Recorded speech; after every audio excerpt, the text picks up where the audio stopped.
Yes and no. The first season we tried to do it was the lockdown season. We all know what happened with the defenders. The midfield was an absolute madness because of it, and it didn't allow us to do what Klopp's ideas were. Then, if you go to last season, we nearly won everything. And then you look at this season, and it kind of fell apart again. I think he still likes the idea of being that type of team that keep the ball. We are more possession based. It's why we bought Thiago. There's no doubt in my mind about why we bought Thiago. He bought Thiago because he wanted to be more in control of games when need be. I'm sure there was probably times when he might want to go and do the other stuff, but he wants to be able to be in control of games or have players on the pitch that once we get the lead, we can control the game and see the game out, whichever way you want to look at it. I think McAllister comes in and is a new addition, but hopefully more effectively than Thiago was because his availability will be more there. He's more of a goal threat as well.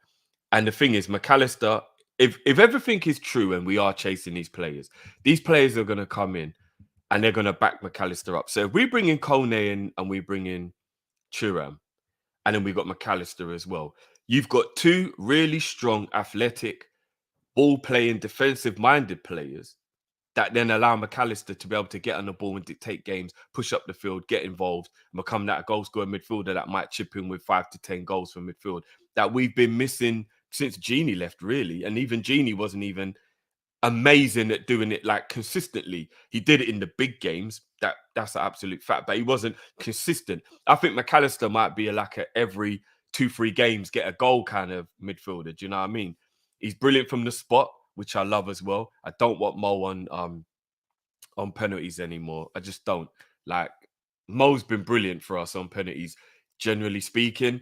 But I think the season just gone show maybe he's second guessing himself a little bit. And I've never really liked his technique when it comes to penalties. Like he's put the ball in the back of the net more often than not, so I rate that. But I've never truly liked his technique. You see, when James Milner steps up, I just feel like the goal's coming. When Mo steps up, I'm always like, Mo, please, please, please. And then, you know what I mean? The elation when he scores. McAllister can now be another player who's coming, and I think it's 6 from the spot. Like he didn't miss a penalty this season. We're losing Milner, which I think a lot of people are forgetting. So we are losing our best penalty taker. So I'm glad McAllister's coming in and he's good at penalties as well. So yeah, man. I think he'll bang. I think he'll bang. I have no doubt. Obviously, he has to prove himself, and the proof has to be in the pudding. But I don't think there'll be any problems. McAllister will 100% bang for Liverpool. As long as we get everybody we need, because it can't just be him. That'll be a lot of pressure on him. It can't just be him. Has to be a combined. We get all the other players, but yeah, I think he'll bang. I really do. It's mad, you know. Just quickly before I bring in the next caller, people have been talking about, you know, where Kefram and Kone play, and a lot of people are like, you know, do they play? There's a CM? Is he an attacking midfielder, etc., etc., etc. Right? Let me see if I can find what I'm looking for.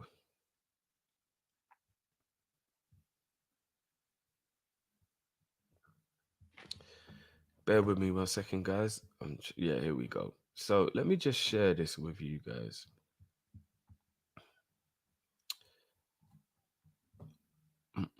Can you guys see that? Yeah.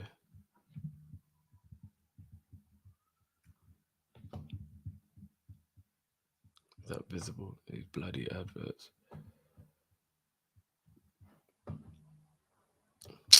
Just move your blood clot, man. No, let me zoom out because these adverts are getting in the way. Apologies if you can't see it, guys. But as you can see here, Kefram as an example, right? He played left midfield once. He played left wing once, which is crazy this season. He played DM 17 times and he plays central midfield 24 times. There isn't that much of a difference between how many times he played DM to CM. So I know a lot of people will do the eye test, and a lot of people will go off of what they feel about the player, and that's fine. That's fair enough. I totally understand that. But we're looking at facts here. There's not much difference between between the amount of times that he played either of these two positions. There's only 7 in it. 17 times at DM in a season. That's a lot. That means he's fully capable of playing in that position. That means that Klopp can mold this absolutely super young talent into being a DM if he wants to be that. You know, he can. It's it's not beyond the realms that's why we're bringing him in. And maybe he doesn't want him to be a conventional, proper, like DM in the way that, Flacco has been for us. Maybe he kind of more wants to like have somebody who's playing in that position and is brilliant at it, but maybe he's better on the ball or can, progress with the ball or whatever, you know? I don't know. I'm just spitballing here. Just quickly to look at Kone, which is crazy because I know that it could just be based on who they play for, etc., etc. But Kone this season played once in attacking midfield, which is kind of crazy, like where Kefran played left wing. 24 times he played from central midfield, and 6 times he played from DM. So the player that we all personally felt would be the one more suited to playing DM is actually the one who's played DM the least. The season just gone. It's interesting. It's interesting. I just think that the way Klopp wants to evolve the team, I don't think he wants there to be a player who's like rigid. And I know we do like rigid players. I want my left back to be a left back. I want my winger to be a winger. Like I get it. We do want rigid players sometimes. I want my striker to just be a striker. I get it. Like it does help the team to be great when you've got players who are very specific to the position that they play. But Klopp likes flexibility. And I think what he wants is a fluid. So let me give you an example. We got Kone, Kefram, and McAllister in midfield. Based on what we're doing, where we are, what the situation is, whether we're defending, whether we've got possession, whether we're in control of the game, whether we're on the attack, whatever it is, having players who can drop in and do just as well for a minute in that position while we adjust or because that player might have made a run or whatever the case may be. I think Klopp wants that level of flexibility. Personally, that's what I think he wants. And if it works, it'd be unbelievable. And we all got a bit crazy when we realized what was going on with the fullbacks. We were like, "Raw, why are our fullbacks going to push up so high?" Lo and behold, 4 years later, every trophy in the bag. You know what I mean? Robbo and Trent, most assists from any fullbacks in history or Premier League history or whatever crazy stat that was. We all looked a little sideways when Klopp first said he wanted the attacking creative outlet to be from the wide players, from the wingbacks, the fullbacks. We were like, "Raw." It worked though. So I don't know. I see the logic behind it. I do see the logic behind it. Would I still prefer to have a proper out and out sitting DM? Yeah. But maybe one of these guys can be molded into it, do a brilliant job at it, and they still have the attributes to go and do other things on the pitch where need be. Just like Genie. Just like Genie. So let's wait and see what he's going to do with that one. Let me just make sure. No, okay, cool. All right, people, I'm going to bring in. Actually, no, let me get through a couple of these supers because they're on subject. Big up everyone for your supers as well. Vacabon says Liverpool have approached needs for Thuram, but not much in Gladbach for Kone. No contact with both players yet. I mean, yeah, technically, bro, like officially, you have to actually ask the club's permission to talk to the player. So hopefully, we ain't doing none of that Blackpool shit that we did with Virgil. And the crazy thing is, if I'm not mistaken, from what I was told by one of our viewers, I can't remember who it was who told me the other day, but somebody on the board at Mönchengladbach is related to Kone, is it? They're related to him? Yeah, was it his brother or something like that? So negotiations with Gladbach shouldn't even technically be that difficult. We have an inside man. So let's get the Thuram one done first because the Kone one will probably be easier to get done. But again, it's early in the window. The window hasn't actually officially opened yet, guys. Let's remember that. Like, it hasn't actually officially opened yet. Big up John. Says big up guys. Just had my graduation yesterday. Kop-ish was part of this journey, so y'all should be proud too, bro. Absolutely smacked it. Congratulations, man. Big up your damn self. Let me drop a beat for you on that one, man. And it was our pleasure, bro. I'm glad that we could help you through, man.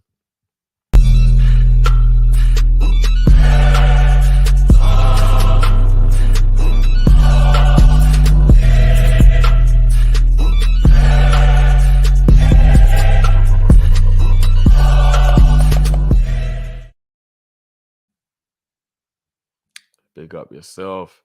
LFC Aaron, big up yourself as always, bro. Says Evening Drift. If you deep it, Mac 10 is the long-term replacement for Milner. Can play in 2 or 3 different positions. That's very true. Not left back, but I get your point though. Or right back, because remember that's where Millie played a lot. I mean the Milner of a few years ago. Big up Drift, been watching since banter days. Nah, Aaron, your support's never gonna notice, man. Big up yourself, bro. I even catch you on other streams sometimes, and I'm streaming with others. So big up yourself as always, bro. And yeah, I do believe old school Milner at Liverpool. Yeah, there are probably a lot of similarities as to where he will play him still. You know, and the penalties as well. I think he'll replace him on penalties. Um, Big up yourself at Patton. Says what I like most about the McAllister signing and the talk of Thuram and Kone is energy. Finally, energy in the midfield. It changes everything. Big facts, bro. Absolute big facts. And that is the reason why I think we're going down this road. I think Klopp wants to be able to play that 4-3-3 when he wants to be able to play it and have the players who can do it. Because let's be honest, people said that we're predictable, etc., etc., etc. And to a degree, they could be right. Did Arsenal become predictable? Is that why they didn't win the league? If you look at the last 10 games, teams like Southampton and West Ham were getting results off of them. Maybe they became predictable. Maybe they played against them already that season. Maybe they watched them throughout the season. Maybe they figured out a way to be able to stop it. Is that what the case is? I don't know. You can become predictable. A lot of teams can become predictable if they have a certain set way of play. But I'll tell you one thing, 18, 19, 20, 21, to a degree, Liverpool were predictable. But especially in the early days, but you couldn't do a damn thing about it. You knew what we were going to do, but you couldn't do a damn thing about it. It was like Robin. Everybody knew what Robin was going to do. But there's a reason why he's arguably the best right winger of all time outside of Messi, if you want to count Messi as a right winger. Because Robin was so good, you knew what he was going to do, but you couldn't do nothing about it. Couldn't do nothing about it. And that was what we were. In our heyday, people knew what Mane, well, maybe not Mane because he was unpredictable, but people knew what Bobby was going to do, drop in, play between the lines. People knew Mo would be making runs. People knew we had the end, but you couldn't do nothing about it. We were absolutely unplayable. You couldn't do nothing about it. Peak, Flacco, Genie, Milner, Hendo, midfield. It was just an engine. It wasn't even glamorous, but you couldn't do anything about it. We smothered you. We absolutely suffocated you. You couldn't do shit about it. And if we bring in Kone, Kefram, and now we got McAllister already, we could possibly go back to doing that. So maybe we could even go back to playing 4-3-3. We got Gakpo now that can do the false 9. We got Diaz that can play off the wing. We've got Mo that can play off the wing. We've got Jota that can fill in where need be or play off the wing. We've got Nunes if we want to go more direct. We got options now. We can do different things. Maybe we're going to be 4-3-3 again, guys. Then one game out of nowhere, we'll just switch to an invert. You won't even realize what's going on. And then Trent would just ras up your clock, get about 3 assists in the game. Like, we got flexibility, people. If we get these players in, we have flexibility. That is what it's all about. But if we get the players in that we've been chasing, in my opinion, I believe we can go back to being predictable because you think you know what we're going to do. But what are you going to do? When you've got Virgil, Ibu, Kone, and Thuram roughing you up at Anfield, what are you going to do about it? What are you going to do about it? That's like me asking you what you're going to do when Lennox Lewis has got you on the end of a jab, or Mike Tyson's coming in close, rib shot in your clock. What are you going to do? You think you know what you're going to do, but when you're in the situation, there's nothing you can do. So let's hope that that's what the plan is. Let's hope that's what the plan is, man. I really do see big things if we get those 3 players in, man. I really do. My brother Kojo in the building. What's going on, bruv? Big up your damn self. Right, let me bring in another legend of the call-in show.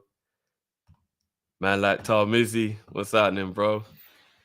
It's good, Drifty. I'm Yeah, it's good, been man. How you yeah, doing, bro? yeah, I'm good. Yeah, a lot of things happen. This week, not gonna lie. Zlatan, um, the Big Mac 10. Have you heard the song? The La I La have. La. I like Yeah, it.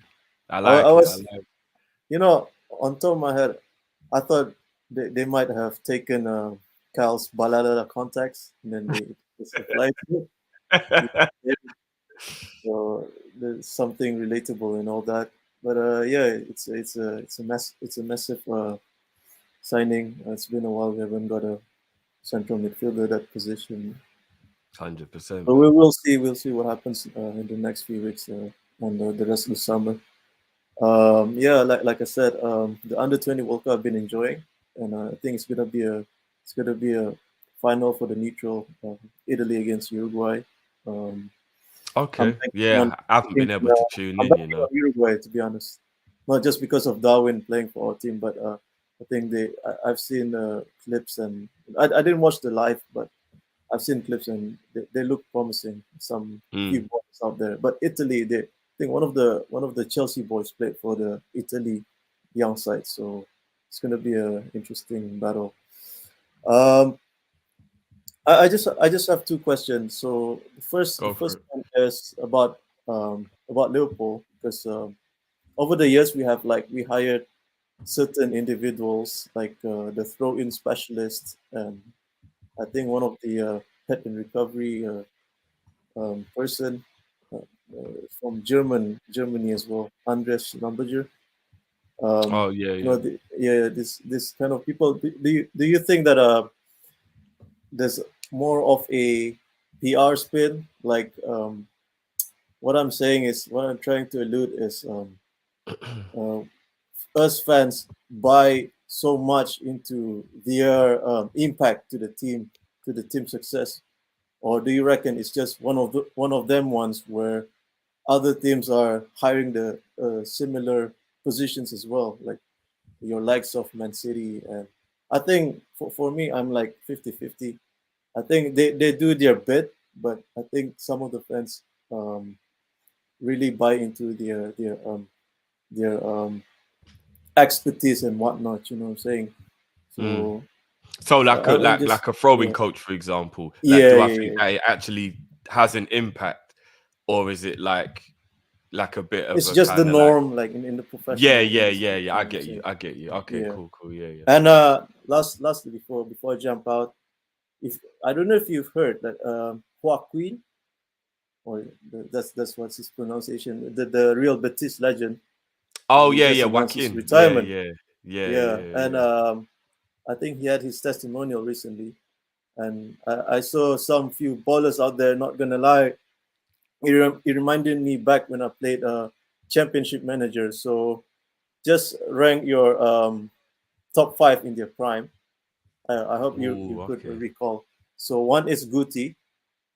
So Guti from Real Madrid, David Albelda, and then Diego Tristan, Oh no. the Do you know what? striker. Let Yeah, me yeah, let me write this down, sir. Let me pause yeah, your yeah, yeah. time. Yeah. Let me write it. Yeah, Sure, go for sure. it. Go for it. So Guti. So yeah, Guti, and Yeah. then David Albelda, Okay. and then Diego Tristan, one of my favorite Ooh, actually back in Tristan the was day. there. Yeah. Yeah, yeah, cold. Uh, Vicente Rodriguez used to play for Valencia. He's one of a What? winger, Vicente. Vicente Uh, Rodriguez. The name rings a bell, but I can't put a Yeah, face but to it. he's at the back of his jersey. They just named him Vicente. And Okay. then another one is Mandieta. Used to Oh, play. Mendieta. Yeah, That's yeah, my G Gaisca still. Mendieta. Yeah. So five Spanish lads. Yeah. Yeah, Oh, five so legends. put them in order then. You mean like who? Yeah, What? yeah, How I rank in their those prime. five? Yeah, yeah, Okay. Cool. Cool. Cool. yeah. Cool. But Cool. anyways, that's just it. And hopefully, Catherine signs for us. I can't wait. And if he does, then you know what name I'll print at the back behind the jersey. for the next 100, season. 100. But big up to you, man, and big No, up big to up as always, man. Matt Love as and always, Cal, G. as Big up always. yourself, man. Smash the Yeah, man. likes.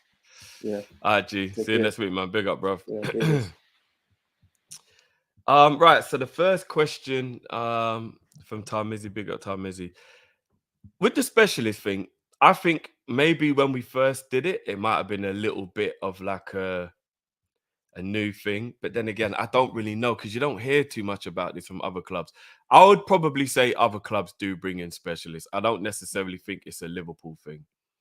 I think other people probably do bring in specialists. I think maybe we hear about it a little bit more from our side because we support the club.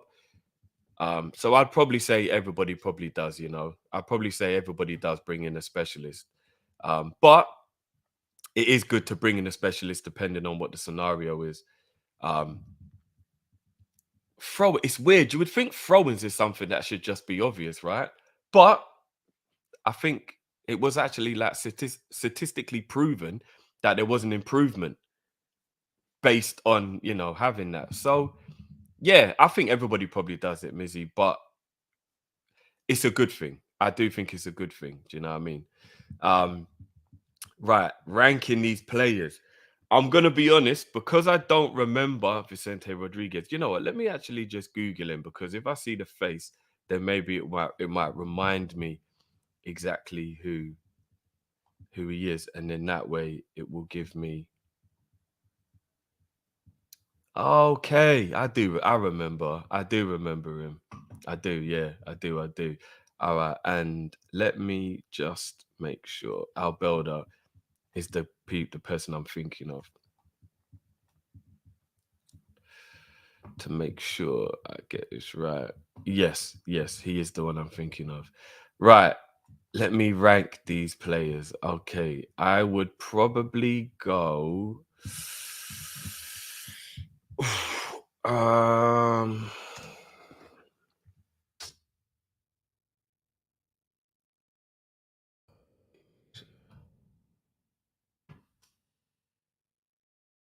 Oh, what would I say? I would go. Mendieta is the best of those players. Then Guti. Then Tristan. Then Rodriguez. Then Albelda. I don't know if anyone is gonna have an issue with that. But yeah, Mendia is definitely the best out of all of those for me. Then Guti, then Tristan, then Rodriguez, then Albelda. Let me know, Mizzy, what your rank would be, and let's see how far off I am from yours. But yeah, big up Mizzy each and every time. I've got a special guest if he's ready. Ready? Hey! Yes, even. What's going on, G? Not too bad. Apologies for the time. Apologies. No, you're good. You're good. How was my list on those players? What would you rank those players? Honestly, I only caught the last couple of names you said. Okay. So just quickly, because I know Mizzy would want your thing. So of these 5 players, put them in order, best to worst. Guti, Albelda, Hold on. Guti. Albelda, Yeah. Tristan, Yeah. Vicente Rodriguez, Yeah. Mendieta. What order would you put those in? Did you hear my order? Would you not want me to give you a I've not heard your order. Guti's my best. Okay. So I've got Guti as the best. Guti over Mendieta. Ooh. Yeah. I thought Guti is I'm not Guti's my type of player still. Silky as hell, bro. Mendieta still one of was the an best. absolute Still one of the baller. best assists I've ever seen when he backheeled it to Benzema. One of the goals. Guti was good. Oh, Guti. There was a period of his career where he was kind of like a facilitator and an unsung hero more than like. But yeah, Guti was good. I did like Guti. Is that Diego Tristan we're talking about? Yeah. Yeah. Diego Tristan. Yeah, Tristan, I've got second. Oh, okay. Then I'm gonna go Mendieta. Then Vicente. Then Albelda. Okay, wow, you and Mizzy's got Mendieta at 4. Mendieta at 4. Yeah, I've got Mendieta and Vicente swapped around. Mendieta was a G, bruv. Mendieta's got to be top of my list. He was, but Guti for me was but I used to love watching Guti play. Fair dues. Yeah, fair dues. But yeah, big up Mizzy on that one. Right, let's bring in the next caller. Hang on a minute, let me make sure. Yeah, I'm gonna bring you in now, Neto, because I have no idea if or when Matt will turn up. So I know you wanted to wait. Neto's Army in the building. What's going on, bro? Yeah, I'm good, man. Listen, man. Me and Matt, man, we're still beefing, man. I think the guy's still looking for my shooters out here, man. Because the Lakers ain't got no shooters. Matt, where are you? Where are you, Matt? It is where it is. Listen, before I start, Callum, did you watch the interview from last week that I told you to watch? Remind me, bro. Stephen A. Smith. No, I haven't. You know. You still haven't watched it? No, bro. My week has been hectic, bro. When I say hectic, I'm talking capital H. Hectic. Yeah, man. Listen. I ain't gonna talk about it yet, but listen, Carl. Next time I'm on here, if you still haven't watched it, I'm gonna I'm gonna get some vibes, man. I'm gonna get some vibes. Remind me, Stephen A. and who? Who was it with? Smith and Crawford. Errol Spencer and Crawford. Yeah, you did. Yeah. I remember now. Yeah, man. You need to watch that interview, man. No. You need to watch it. Yeah, man. Drifty, today me and you are going to be agreeing on a lot, man, because football's over, man. Football's over, man. It's time for us to it's time to put the rivalry aside. Forget Henderson. Forget my Klopp, what I've said about Klopp. It's just time to be a football fan, man. Mac 10, man. It's like we're moving like, what's his name? AM, bro. When man was doing Big Mac 10, can I get fries? You know how it's going, man. Let me get some fries of that now, man. I need my Turam, I need my Kone, man. That's what I need now. Because you can't just give me a Mac. You can't just give me a Mac, man. And the smoothie, is Goncalo Nasio, man. Give me my smoothie as well. You can't just give me food and you can't give me nothing to simmer it down with. You know what I mean? Yeah, I want a Nasio as well, man. Big time, I want a Nasio as well. Yeah, man. 100. Yeah, okay, what do I got for you guys this week? I'm also called McAllister. Let's get into a serious conversation about McAllister, man. I really like him as a player, but do you think he is what we need in the midfield? Because I've said for quite a while, man, McAllister's type of profile is very good, but I just don't think he's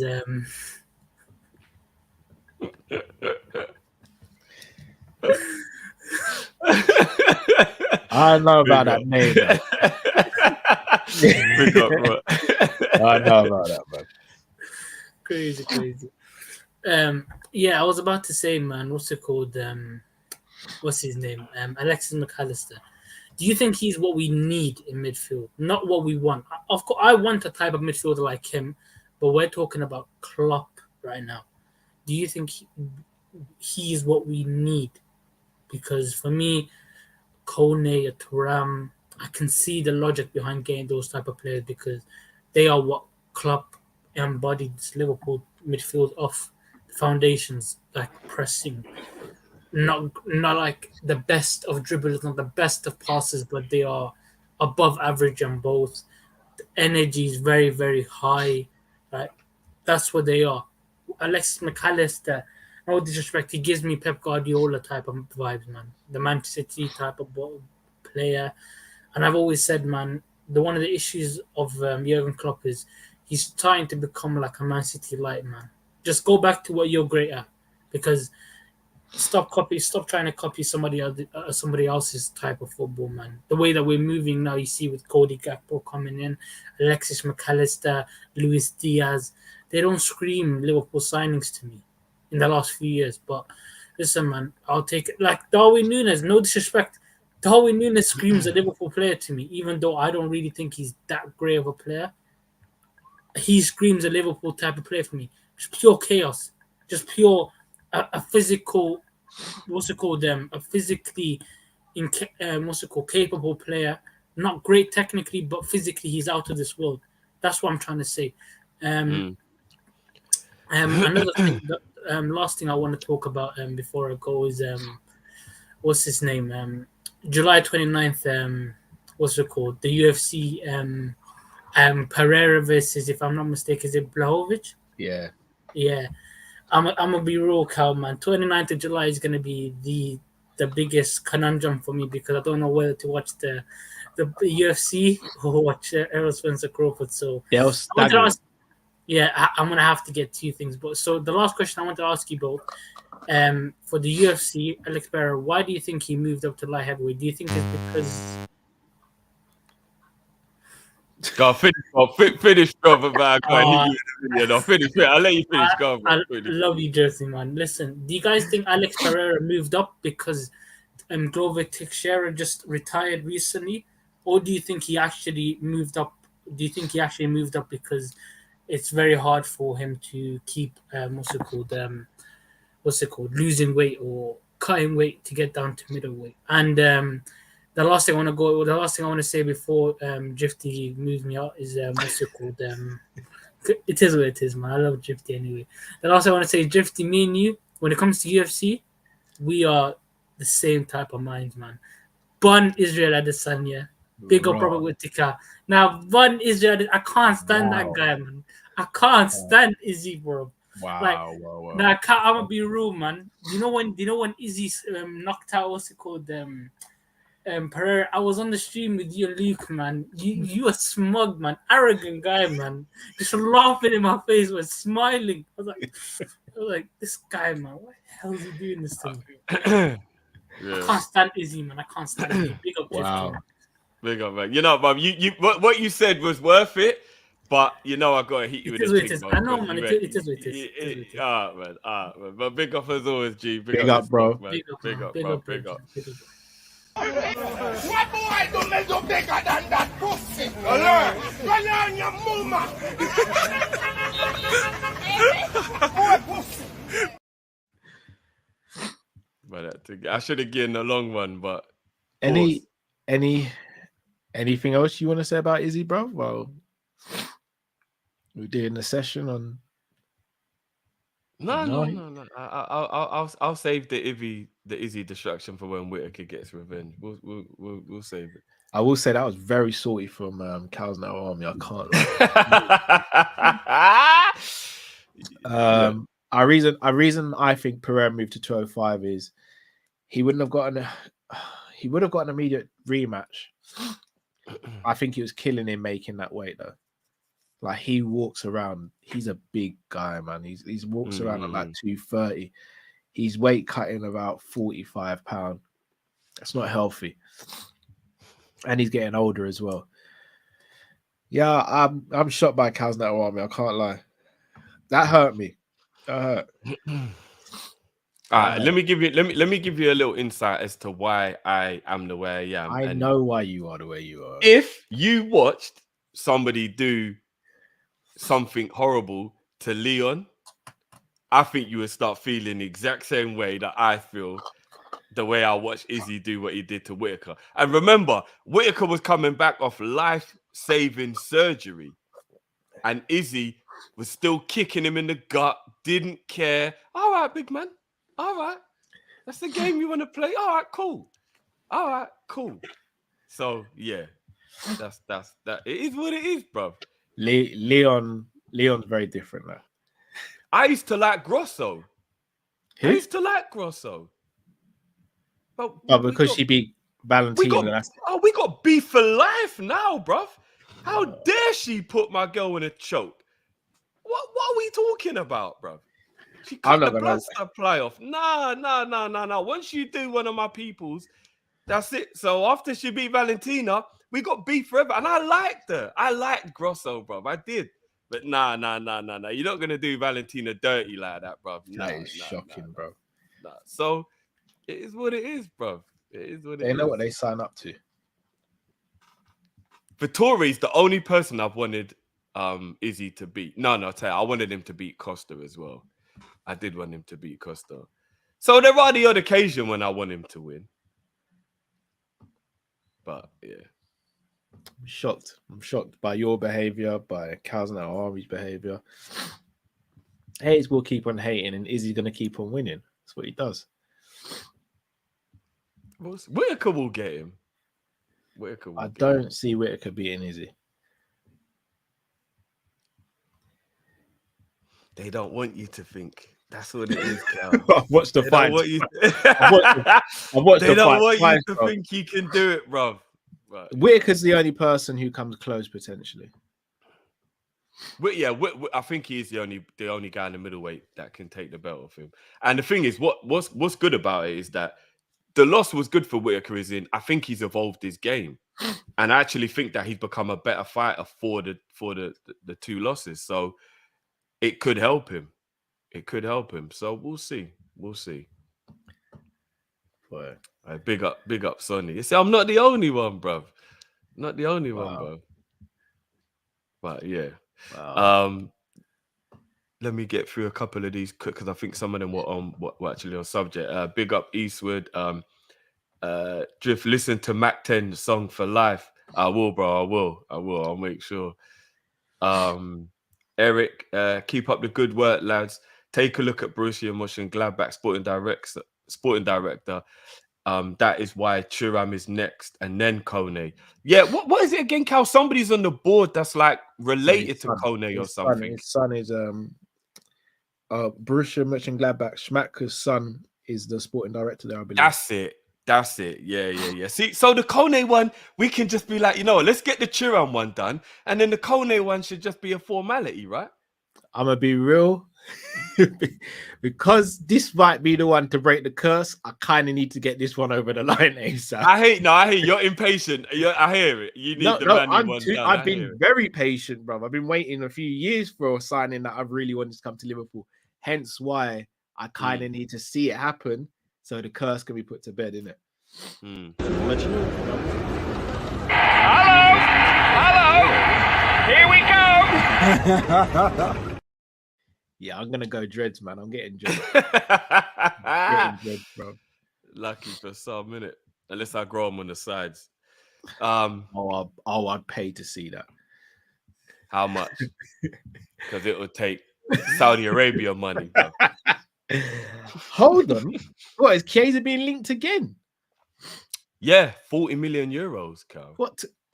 Has his price been put out there, or has he been linked to us specifically? No, apparently Liverpool have been sending scouts to watch him. He reigns. He reigns. Bro, this could be the summer, bro. It could be the summer. If we add Chiesa to the madness, he reigns. Big up at Pan again. Says that brother in the last clip, Natty Dunn, that's Thuram in our midfield this season, badding them up, 100%, 100%. I will say, I mean, we spoke about this anyway, but what do you do with our midfield if we have McAllister, Kone, and Thuram in our midfield?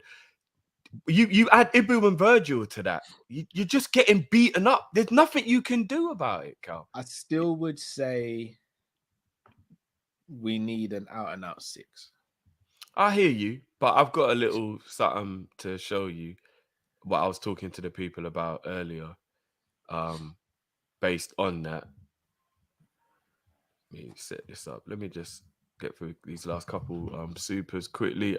Jay, big up, bro. Says, Cal, you selling? Oh yeah, this was his question for me when he came on. Jay's, are you selling Salah to the Saudis for 250 this summer? No. Oh, never thought you and me would be different on something to do with that. Did you say yes? 250, Cal. Bro, I don't care, bro. That means that we can get Diaby, Kane, and Garvador. I'm not. I'll say that selling again, Cal. That means that we can get Salah. I'm not Gvardiol, selling Salah, bro. Kane, and Diaby. He's not for sale. I don't know how much more clear I can make it. He ain't for sale. Fair dues. Chombe, big Right, up sorry yourself, to cut Chombe. you. Big up Tom Little in the building as well. Always does a fantastic job of representing Liverpool and Terry's the football terrors. Oh yeah, Big up yourself, Tom. Big up Tom. Yeah, he goes to war for us on there still. Always wins. Big up yourself. Question to you both from Chombe. First of all, big up. Now, big up yourself, Chombe. Big up, Sean. The type of players we're signing is for the future, not for now. So, who is the marquee signing? I don't think we'll have one, but I'm alright with it, providing we get what we need. Do you know what? If we get everybody in we've been linked with, I would say Kefram is the marquee signing. You know, I think the potential of that guy is so high. He would be. Oh yeah, if we got, but I think the links with Szoboszlai need to start being a bit more concrete before I can believe that we're truly. I'm not being funny. If Smackers does what Smackers meant to do, if Leipzig want Carvalho, then the only way that happens is if we get first dibs on Szoboszlai or we get him this summer. Like, it is what it is. You know what? Apparently, there's a massive sticking point with Carvalho because Liverpool are adamant it's not permanent. And the clubs that are interested want permanent, and that's where the sticking point is. But there's no point loaning him out because Klopp don't like. It makes no sense. Klopp clearly doesn't want. But bro, a player of his ability, it isn't worth letting go in case he becomes who you think he should be. So even if he's got 4 years left on his deal, I'd give him a 2-year loan, like what Courtois did at Atletico Madrid. So he feels more like he's a player at that club. And in 2 years' time, his development should be complete. He'll be 21 years old, and then we'll know what player he is. Just sell him. If we ain't going to play him, if we ain't going to use him properly, just sell him. Put a buyback clause in this. Right? No, but a buyback clause is a little bit less. Should we do it? A 2-year loan means he's guaranteed to come back. Then you make your decision at that time. Because we're not going to get a lot of money for him, bro. But if he absolutely destroys it, even if you don't want him, by the end of that 2 years, you get more money for him. Do you get what I mean? Like right now, we can only command maybe 15 mil. He's probably going to end up being a 40-50 million pound player if he reaches his potential. So yeah, but it could go the other. It could go the other way as well. It might not click. It might not work. Plus, the player might just want to leave as well, bro.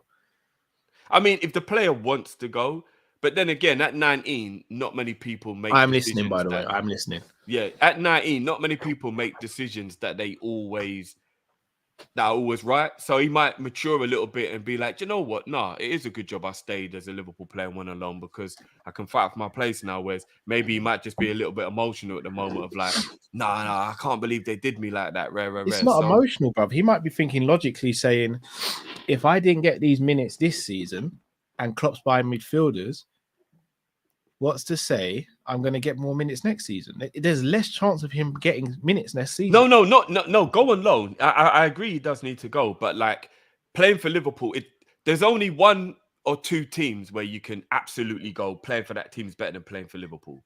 Barcelona and Real Madrid. No, but it's not about that for some players. Once you some play players, for it's just Liverpool, about playing, bro. Pinnacle. No, but go on loan, though. That's what I'm saying. Still be a parent. Still let your parent club be one of the biggest clubs in world football. So if your potential is fulfilled, you're at the great club. RB Leipzig, without no disrespect, it's not a club that you want to play for more than Liverpool. So you go there and you show your worth, but your parent club is still a top 5 team in world football. He just might not want to play for Liverpool anymore, bro. Yeah, but that would be a very dramatic decision to make. It's not dramatic, bro. We've messed about with his career. We have. Nah, he's only 18, 19, bro. That happens to loads of youngsters, bro. No, but it's a year of his development at the most crucial time in his career, Drew. Yeah, but loads of kids this happens to, bro. It happens to loads of kids. Doesn't make it right, though, Drift. No, I'm not saying it makes it right, but you don't. I don't know. I don't want to compare him to players who I think he's better than. But if you look at somebody like Nketiah or like players who like they went out on loan and then they came back and they did a job because they did well on their loan, they got a bit of development. Then they came back and they were still useful to their parent club. Do you get what I mean? You don't want to do an Arsenal where you let Gnabry go, and then it's like 2-3 years later, you're like, you idiots. Why on earth did you let that player go? I don't want it to be like that with It's a Carvalho, bro. risk either way, though, Drift. We could keep him, not play him, and his value goes down. We could sell him. He goes somewhere, doesn't do well, and his value stays the same. He could. Oh, we We paid could 6 loan him mil, out. Cal. If his value goes down, it is what it is, man. No, but Like, he didn't cost us a lot of money, bro. yeah, but why just not? Me personally, if he doesn't want to be here, just sell him. Let him go and have a career, bruv. If he wants to come back, it will happen. I don't know, man. I don't know. Like, I think it would be a very bad decision.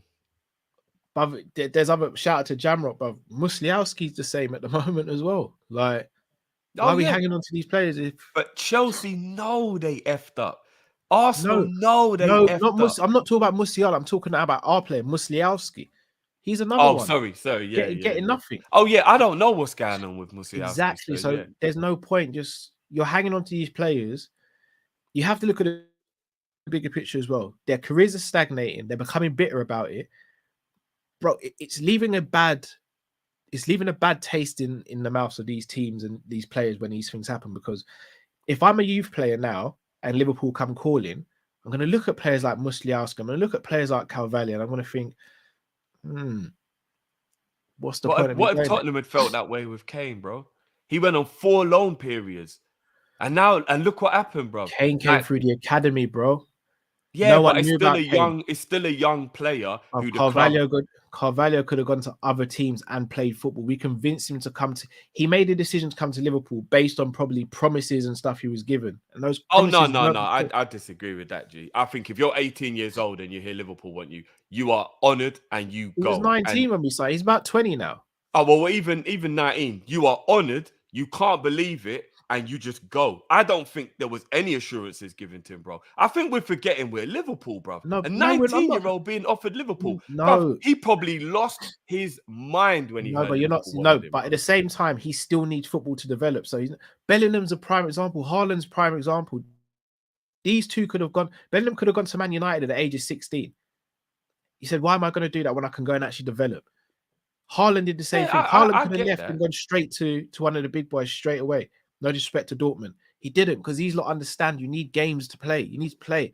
And when Carvalho is sitting there and he's seen everyone else get minutes, regardless of their performances, and he's coming on with 10 seconds left at the Bernabeu, or he's not even getting the last game of the season, or he's not getting anything, like, how is he meant to be? How is he meant to feel? He's meant to feel like crap. I'd feel like crap. He probably doesn't want to be here anymore. Sometimes you just have to understand that that's your place in their development. And no, he's not to understand that though, Drift, because the team's not playing well enough for him to understand that. If the team was badding it up and doing a madness, then yeah, he can sit down and he can't argue. But bro, when the team is stinking out the place, everyone else ahead of him is getting a chance, no matter what, and he's not even getting minutes. We're winning games and he's not getting any minutes. But that's not good. When Milner's coming on ahead of Carvalho when a game's already won, that's not good. No, I hear you have to keep your players motivated. You have to keep them feeling a part of the team and the squad, and it hasn't happened. I know, I hear that. I mean, I did think about it in depth. I think it's because he's not good defensively and playing in our midfield was. No, but Elliot was ahead of him in his development. I think that's probably the only reason why he kind of more, because Klopp loaned out Elliot, right? And then he did well and he brought him back and he's tried to I think he probably thought, while we're playing this bad, and the fact that Elliot was playing a lot as well, he's probably thinking, I can't have them both playing. You know what I mean? So I don't know. I think maybe it was defensively why he didn't want to play him in the midfield, but I don't know. I say we loan him out. I think selling him's a mistake, but we'll see. We'll see. I would loan him out as well, but I can understand if he wants to move on. Akpo again says, with McAllister, Thuram and Kone, would we even need a marquee signing? No, I don't. Marquee in the sense of what you call a marquee. No, but I think Kone would. I think Thuram would be a marquee signing.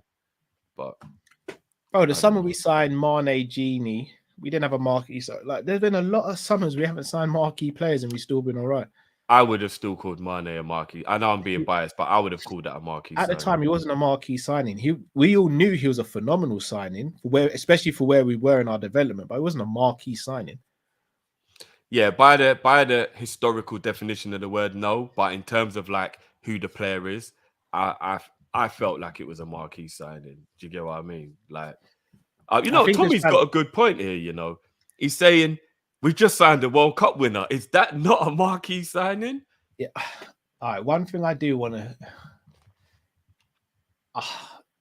This whole World Cup, an integral part of the World Cup as well, Cal. Not a passenger, an integral part of the World Cup. I get, but we almost speak about him like he was the Messi of the team. Like he was good in the World Cup, and he is a World Cup winner. But like, come on, look, we've seen other players win the World Cup and not like let him play his football first, innit? Like. Let him play his football. No, but again, an integral part of the squad that won the World Cup. That is the key part. He wasn't a bystander or a passenger. No, but just because you're in the World Cup team doesn't make you a marquee signing. No, but he's not a marquee signing. It's a very good signing, but he's not a marquee signing. He doesn't need to be. I don't like this narrative that we have to go out and spend bare money on one player. It's not necessary. If it's there and we can do it, I don't think the money has to be because Thiago. Well, it's either money or the status of the player, right? It's either money or the status of the player. Yeah. Thiago was a marquee signing because his career up until we bought him was absolutely sensational. McAllister's not a marquee signing. He's a brilliant signing. He's not a marquee signing by the definition of the word marquee. Maybe I don't know. He's not. But we don't need a marquee signing. Yeah, I agree. I agree with that. If we get the players we need, we're cool. Like, we're absolutely fine. I mean, all right, just quickly, because I don't want to dwell on it too much. What's the difference between Enzo and McAllister? Because Enzo was a marquee signing. He cost a lot, but is that what you would say makes it marquee? Because McAllister and Enzo, quality-wise, what's the difference? I don't think that was a marquee sign. I think that Chelsea just were desperate and spent the amount of money that they had to do to get the player in. I don't think it was a marquee signing. No, it was, Cal. That was a January marquee signing. Virtually unproven. Enzo was virtually unproven. No, I know, but I was still. That was especially at 100 mil. So who was the marquee signing for us last summer? I don't think we had a marquee signing. Nunes was the marquee signing then. By your definition, Nunes was. To me, but I don't think to the club it was. I wanted the player, so I was. I don't think to the club it was. Basically, a player who could cost up to 85 million. That's a marquee signing. Yeah, that's what I'm saying. Like it, but I think Enzo. It wasn't just the price. Like the player was sought after. The whole world wanted Enzo. I don't think it was just the price. Enzo's a baller. Like I think that was a marquee signing. Even if he went Chelsea for 40 mil, I would have still called Enzo a marquee signing. Like it was a game changer. Like it's the future of Chelsea's midfield, bro. I don't know if that means marquee though. Like Bellingham for Real Madrid's a marquee signing, and he costs less than Enzo. Yeah. That's. But he's been doing it because he's been doing it for longer. I don't know. I still would have called Enzo a Chelsea marquee signing. But yeah, Chombe says, what are we doing? Even Arsenal are getting Rice. F me. I know that bothers you a bit, bro. Yeah, massively. Hold on a minute.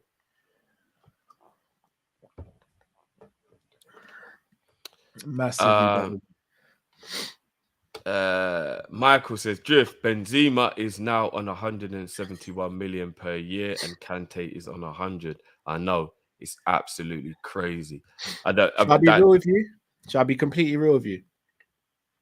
I'm good with them two getting that sort of money. In terms of like they've earned. I think this is going back to a conversation we was having a bit earlier because we was talking about at Inter Miami, Messi's going to be on 45 million a year and he'll be the biggest paid athlete in Miami, like baseball, basketball, and Mahrez has been offered 750 grand a week to go to Saudi now as well. So he'll probably be leaving City this summer as well. Saudi are starting to take all the big boys. Maybe at the wrong end of their careers, but like we've seen this happen with China as well. How long is it going to last? Is it sustainable? We've seen this before. Yeah, but I think the difference is that Saudi money is long money. What? And you think Chinese money isn't long? Remember, there was a couple things that came out, and there was a bit of thing, and it wasn't as rosy as it looked. Propaganda came. No. Apparently, a couple of the clubs went a bit bankrupt. Like it wasn't as like it wasn't as fruitful as it looked at the time. That Saudi money's long, bro. That ain't never running out, bro. Shall I be real with you? I know people are going to have an issue with this because they see athletes getting paid a lot of money, and I think a lot of people view it as all they do is go out once a week, kick ball for 90 minutes, and get paid a lot of money. No one really sits down and analyzes the sacrifice some of these players make from the age of 6 or 7 years old. And it's not just them, it's their family members as well. From the age of 6 or 7, I've got brethren who've got children in this situation. They've picked their kids up from school, have to work part-time so they can get their kids over to Cobham or somewhere like that from South London, stay there with the other kid, do homework with the other kid while that kid's playing football. And they do that trip about 3 times a week, 4 times a week. Not to mention weekends playing games home and away.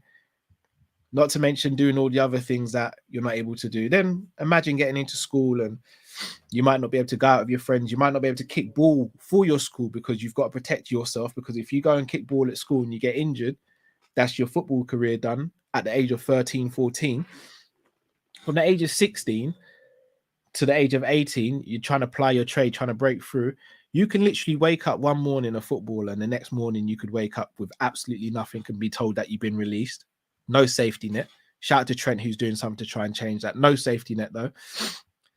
Then you play maybe 2-3 times a week, depending on your level. But let's go for the top level. You're paying 3 times a week. You're missing out on stuff with your family. And again, I'm speaking as a dad, bro. Like if I've had to miss out on stuff doing Kop-ish. And we are flexible with that stuff. Bro, if their kid's birthday falls on a certain day, they can't go to the manager and say, I know we're playing Barcelona tonight, but boss, can I have the night off, please? Can you imagine what Twitter would do if that happened? Can you imagine what we do as fans? So all of this stuff happens and we just ignore it because we just see them once or twice a week playing football and think, oh, why are they getting so much money? Not to mention, bro, if football as a whole brings in billions of pounds and the talent are the ones that bring the eyes to the product, shouldn't they be the ones getting most of the pie? Like, I really don't get it. I don't get why there's such a debate. If let's say Liverpool Football Club. It's this amount though, Cal. The points you're making are all facts, but it's this amount. Like, I'm sorry, no player deserves 171 million pounds. Why not? No, Cal, that's absolutely outrageous. Why not, Drift? Because, bruv, that's money way beyond anything that, it's still a job. But why the only time you're supposed to earn that type of money is when you work for yourself and your business has boomed. If you work for someone else, they all work for themselves. No, they work for someone else, bruv. If you're a footballer, everyone can say it's too much money, but once again, no one can give me reasons as to why. Why is it too much? It's just unethical for what it is, bro. Unethical for who? For what? For everything, bro. Doctors don't even get 100 grand a year, bro. But man's gonna get 1.71 mil. That's not footballers' fault. That's crazy, bro. All right, so here it is again. Do you know how unheard of 171 million is? No, of course I do. But, bro, it always comes back to people on the front line. Your doctors, your nurses, your firemen, police and all that. I get it. They should be paid more. Why should footballers be paid less so these guys get paid more? No, that's not what it is. It's just or else we wouldn't even speak about it. All right, it's unethical amongst football then. Let's not even bring the real world in. The highest wage a footballer has ever earned per year up until that point was, I think, 50 million Tevez, if I'm not mistaken, or something like that. Bro, this is triple that, bro. But why is it such a problem? What? It doesn't affect. No, I'm not saying it's a problem. I just think it's ludicrous. It's absolutely ludicrous, bro. Bruv, Benzema is pretty much done at the top level. Yeah, bro. So it's never like he's going there in his peak. Brilliant, bro. Even better. I'm happy. 1 million, bro. I'm gonna be real with you. That's a mad thing, I'm happy that Benzema is going to go and get paid nicely at the end of his career, so he can settle down for the rest of his life. That's generational. That's not nice, Even bro. better, bro. That's He takes care of his family generational, for bro. generations, bro. Why not? I don't know. I think 171 million is madness, bruv. It's madness. That's Bruv, madness, I'm bruv. more than that, bruv. That's when I would understand if someone who don't like football would go, he's earning how much to kick a ball around? That's when I will be like, yeah, I and I'd get say, where they're coming all from. right, but you can dumb down any job in the world, bro. Any job in the world. No, I hear, but 171 million isn't any job though. So Is if someone said to me, all they do is kick a ball around, I'd say, oh, thanks for the conversation. I'll see you around. Right? it's a stupid conversation when you're being derogatory. But 171 million, I understand the argument because no footballer is worth 171 million pound a year. They're not, Cal.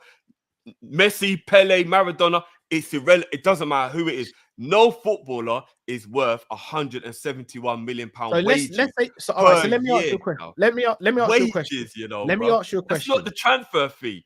That's Let me ask you a question. wages, bruv. If Benzema, if signing Benzema brings in £1 billion to that club, let's say £1 billion.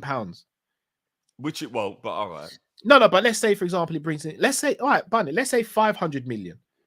It won't even bring that, bruv. Says who? Bruv, come on, man. We're We've saying seen the that. evidence. The Chinese league didn't end up making the money. The Russian league didn't end up making, and they've all tried to do this, bringing in this. They've tried, it's not but going to bring money. It's just like an ego thing, innit?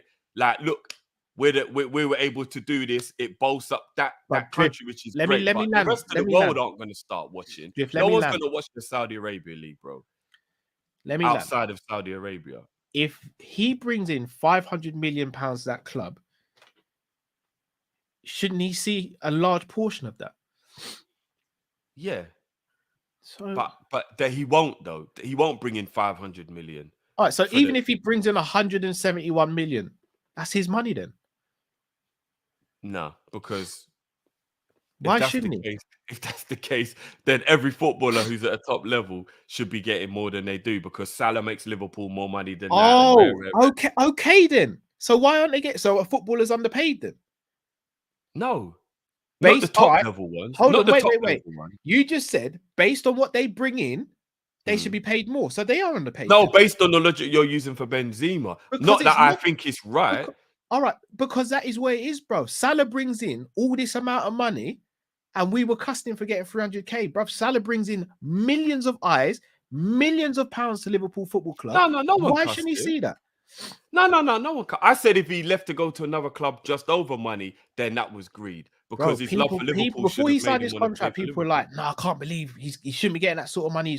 That's not what we do at Liverpool." Yeah, no, those people, that's wrong. He deserves to get what he's getting. Well, the way I look at it is if someone is bringing value to the product, they should see it. Like this whole notion of Benzema's just getting that money to make him go there. So why should the corporations get money then?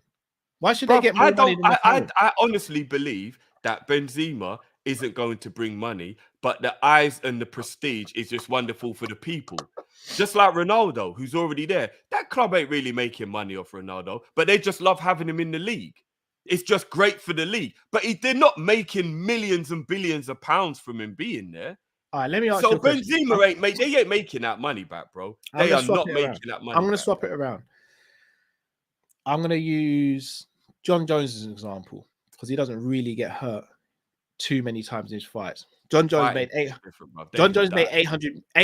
million in his last fight, yeah? Yeah. Do you think he was overpaid or underpaid? Fighters are never overpaid. They put their life on the line. They can die. I never think any fighters are overpaid. I mean, the shit ones maybe, but elite level boxers, UFC fighters, bro, their life's on the line. One wrong punch and they're dead. I don't ever think fighters are overpaid. I don't. How much do you think Dana White takes? Yeah, the UFC is scandalous how much he makes. Much? So you don't think the people at Liverpool make more money than Salah? You don't think the owners of them make more money than Salah from Liverpool? No, but bro, that's just business. Everyone I've worked for makes 1,000,000 times more than I do.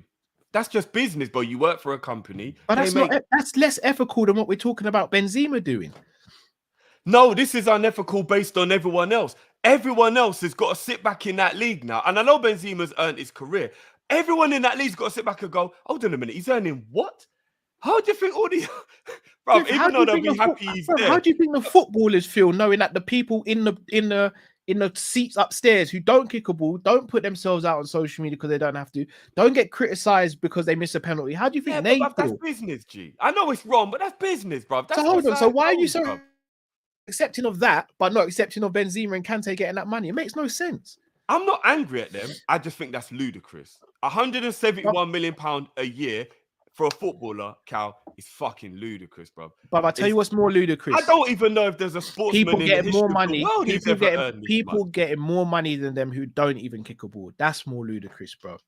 No, but in not to go off on a tangent, but aren't we downplaying what they do?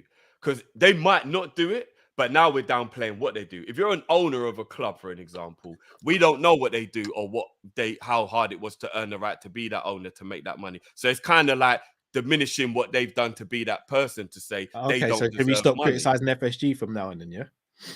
No, I'm not talking about in that way. I'm saying, but I will never put them down for them becoming who they are, though.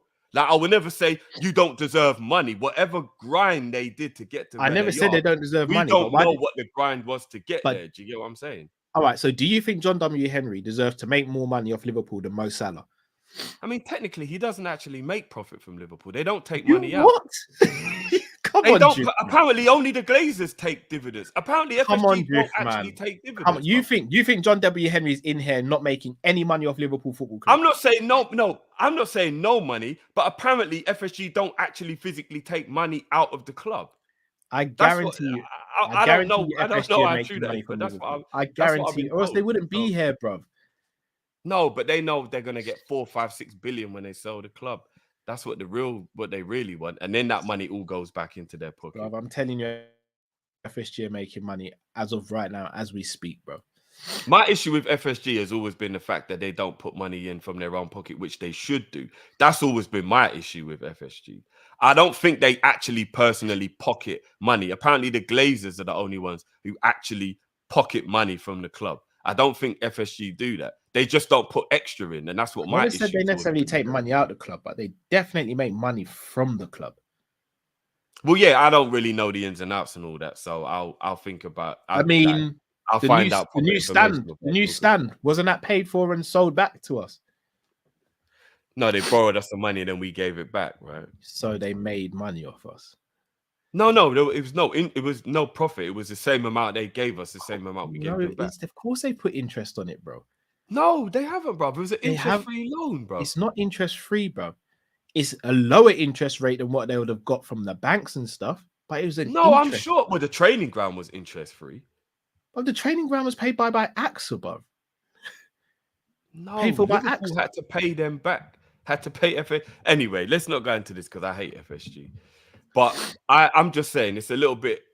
We can't go all the way and say the owners and the people at the top don't deserve money because we don't know what they do to be those people or what they did to get to that stage. But I do think 171 million pound is absolutely ridiculous. I'm good with it, bro. I ain't got no issue with it.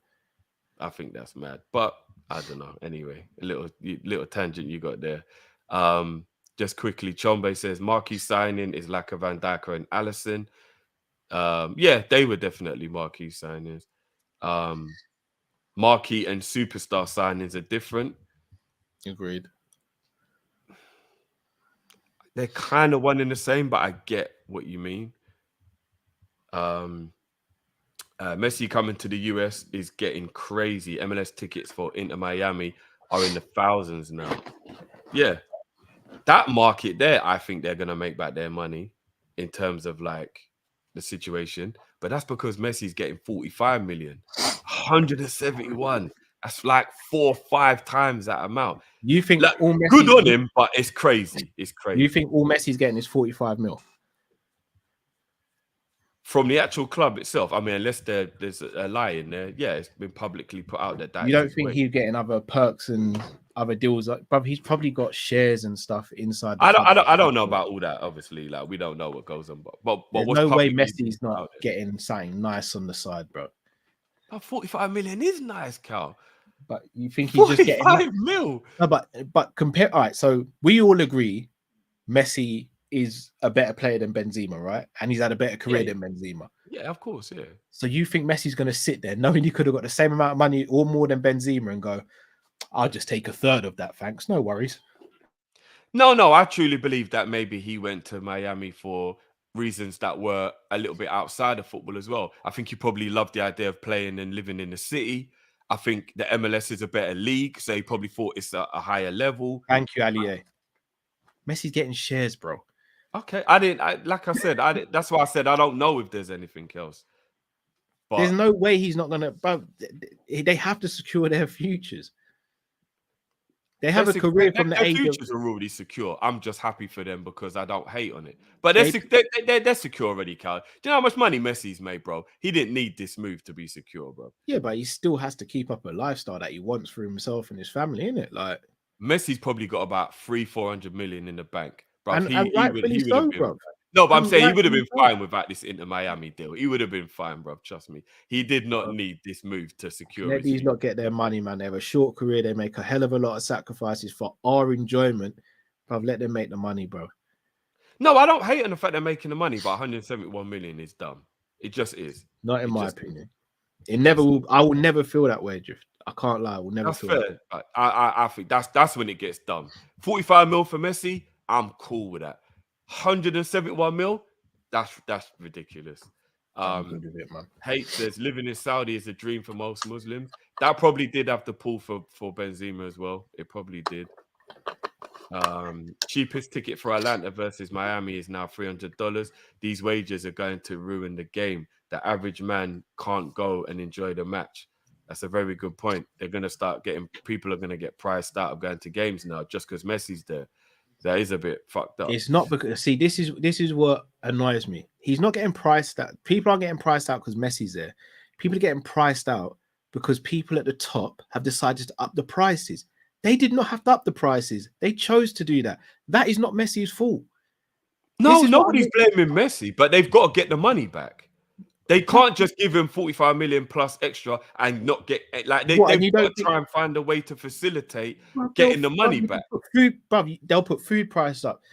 They could have put the tickets up by $30 instead of triple the price. Supply and demand as well, Kai. You got to remember that's just how business works, bro. It's not. You can't blame the players for this. This is the owners doing this, and now the players are the ones getting. No, I don't think he was blaming Messi. I don't think what he was. No, I'm saying just in general though. This is not Messi's fault or Benzema's fault. This is the people at the top bringing in something to make themselves more money. Boy, sir.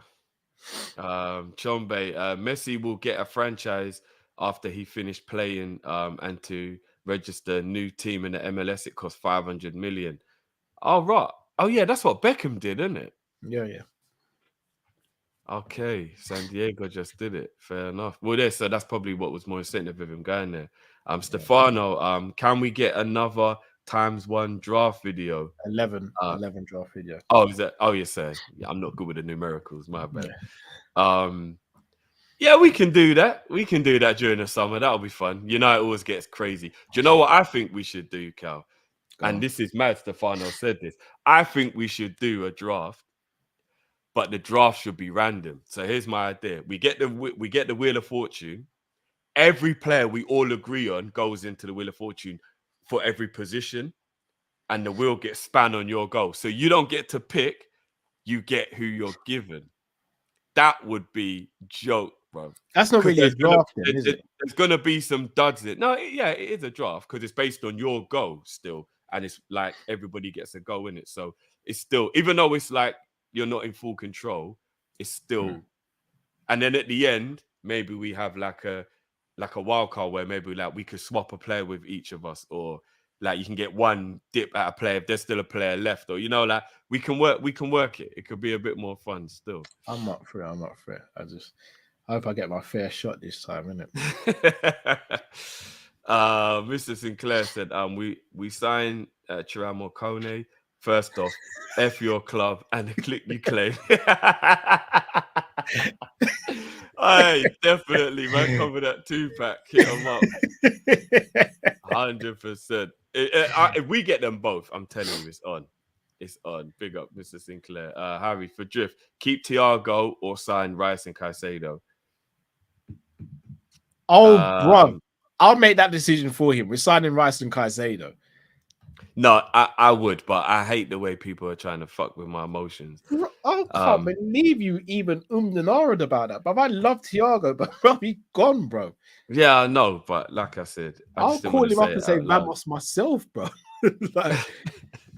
Mr. Sinclair says, what stands out with Thuram and Kone videos is seeing grown men as big as Lee bounce off these 22-year-olds.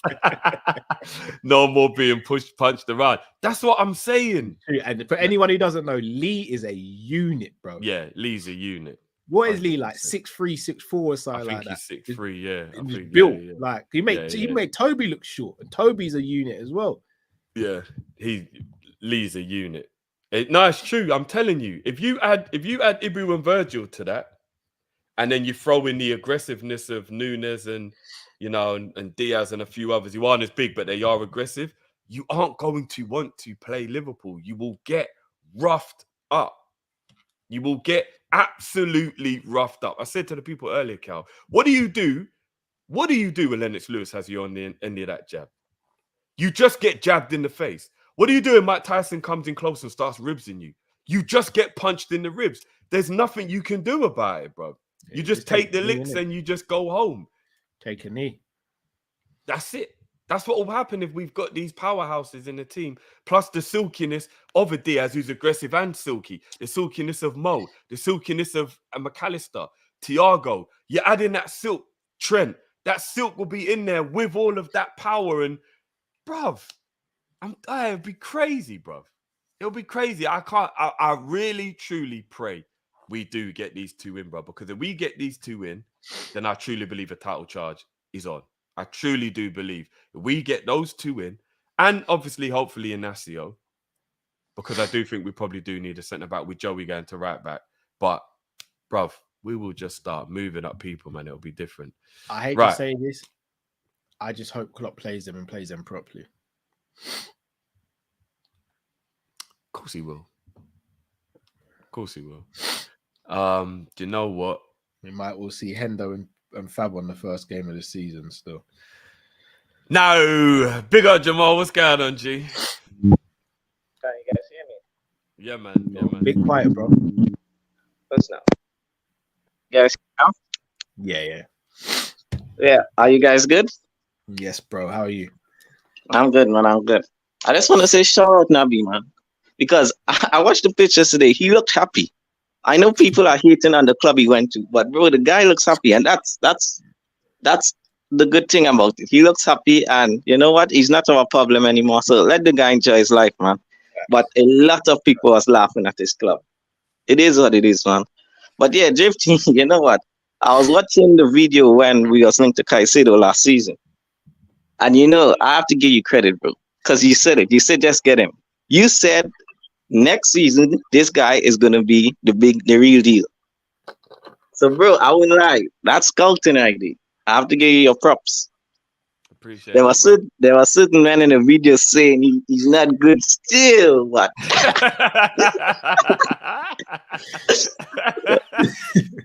But no, but Carl had to get his credit too, because he said Bellingham wasn't coming. And for me, I believe Bellingham will have come, but Klopp looked at the midfield, and bro, I think the decline of Henderson and Fab make him think, you know what, we should spread it on more players. Because I wouldn't lie, I know Fab's missus, Rebecca, I know she's pregnant, but it's Fabinho pregnant too. That's how he's been moving. Sorry, just on a side note, who was the first to mention and speak about Kone as well? Yeah, you still. Oh, yeah, you can. You're elite as well. Your scouting is elite as well. But I just want to give Jifty's props because a lot of people hate. Yeah. But yeah, man. And the thing I want to say, I was listening to you guys' conversation about the marquee signing. We don't need one because, guys, I was watching the other teams. If you actually go pound for pound, world-class players, only City and us really have world-class players. Because when you look at Arsenal, who would you guys say is world-class? No one yet. They don't have. I mean, arguably Partey when he was at his best, but they don't. No. You don't think it was arguable when he was at Atletico Madrid? No.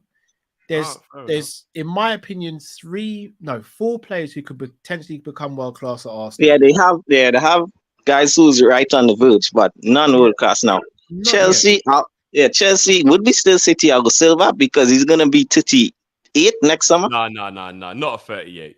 Absolute baller of a footballer and a Yeah. career, but not at 38. He's not world class anymore. No. Yeah, I don't think so. Spurs, Kane, maybe Son, maybe.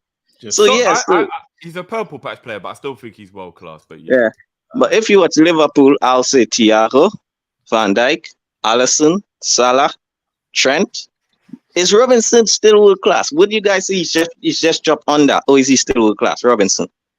He's dropped under now, I'd say. Yeah, I'll say. So that's 5. So guys, we don't need a new team. I think rival fans seeing at how we're buying these guys and saying, "Oh, we're buying project players."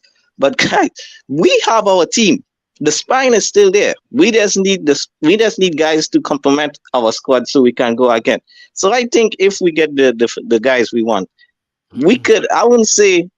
I was watching Husam and you guys, Carl, Yeah. and it was so good, man. I mean, I enjoyed it. It was thing, and he also said the same thing. The spine is there. We just need, energy in the midfield. And the last thing I want to say is, Drifty, I also agree with you that how the 2 8s can work. Carl, I know you need a 6. I know that's your hell bent on a 6. But I think with the energy and the energy of Kone, and these guys are defensive minded, I think they can work, man. I know you said we need a 6, but I think we can give this a try. And that's all I want to say. You just made it. Big up yourself. It's always so, man. Big up, Big up, man. Big up. Big up, G. Big up. Yeah, bro, I agree. I agree with the spine, but but we haven't got a broken vertebrae. I'm going to bring something up that I showed the people a little earlier just to give you a little insight into why I believe it can run. Just basically going off of his position last season. Let me just bring this up quickly. I've showed this to the people already, but while you're here. So Kefram, last season, played left wing once, which obviously was just like a random thing. Played left midfield once, which is obviously just a random thing. He played central midfield 24 times, and he played DM 17 times. I know obviously there's 7 in it, but that's not really that big of a deal. So did he play DM by himself or in a pivot? I think it was both. I think a pivot and by himself. He was very rarely by himself, from what I'm led to understand. If you were to look at Bellingham's stats, I'm pretty sure he'd probably say something similar as well, because he played in the pivot. But it still proves he has the capabilities to be defensive minded, regardless of what the situation is. But that doesn't indicate how his performances were in DM and who he was playing against. You don't play there 17 times if you're poor at it. No, like but after about 4 or 5, might, you would have been stopped playing there. But you might play there against poor opposition, depending on how the rest of the team set up. Yeah, of course. But I think it proves that he's capable of being molded into that position if need be, though. But why mold? This is my point. Why buy players to mold them? Why do we need to still? We shouldn't be doing that anymore. Because it makes you interchangeable, bro. Because if you've got Kone who can also defend, you've got Trent who can also defend, depending on what's happening, where you are in the transition, who you're playing against. Do you get what I mean? Like you can be fluid. If one player makes a busting run forward, somebody else can fill in who's just as capable. It's about flexibility, isn't it? But who are we trying to get to? We're trying to catch City, right? Yeah, but let's catch them being different. Let's not be the same. No, I'm not saying to catch them being the same, but look at what they're offering. But Rodri, Pep Guardiola didn't sit there and go, I'm going to get this player and I'm going to remold that player into this position just for the sake of it. He has specialists and he may remold other players, but with certain positions, get specialists. A DM, get a specialist.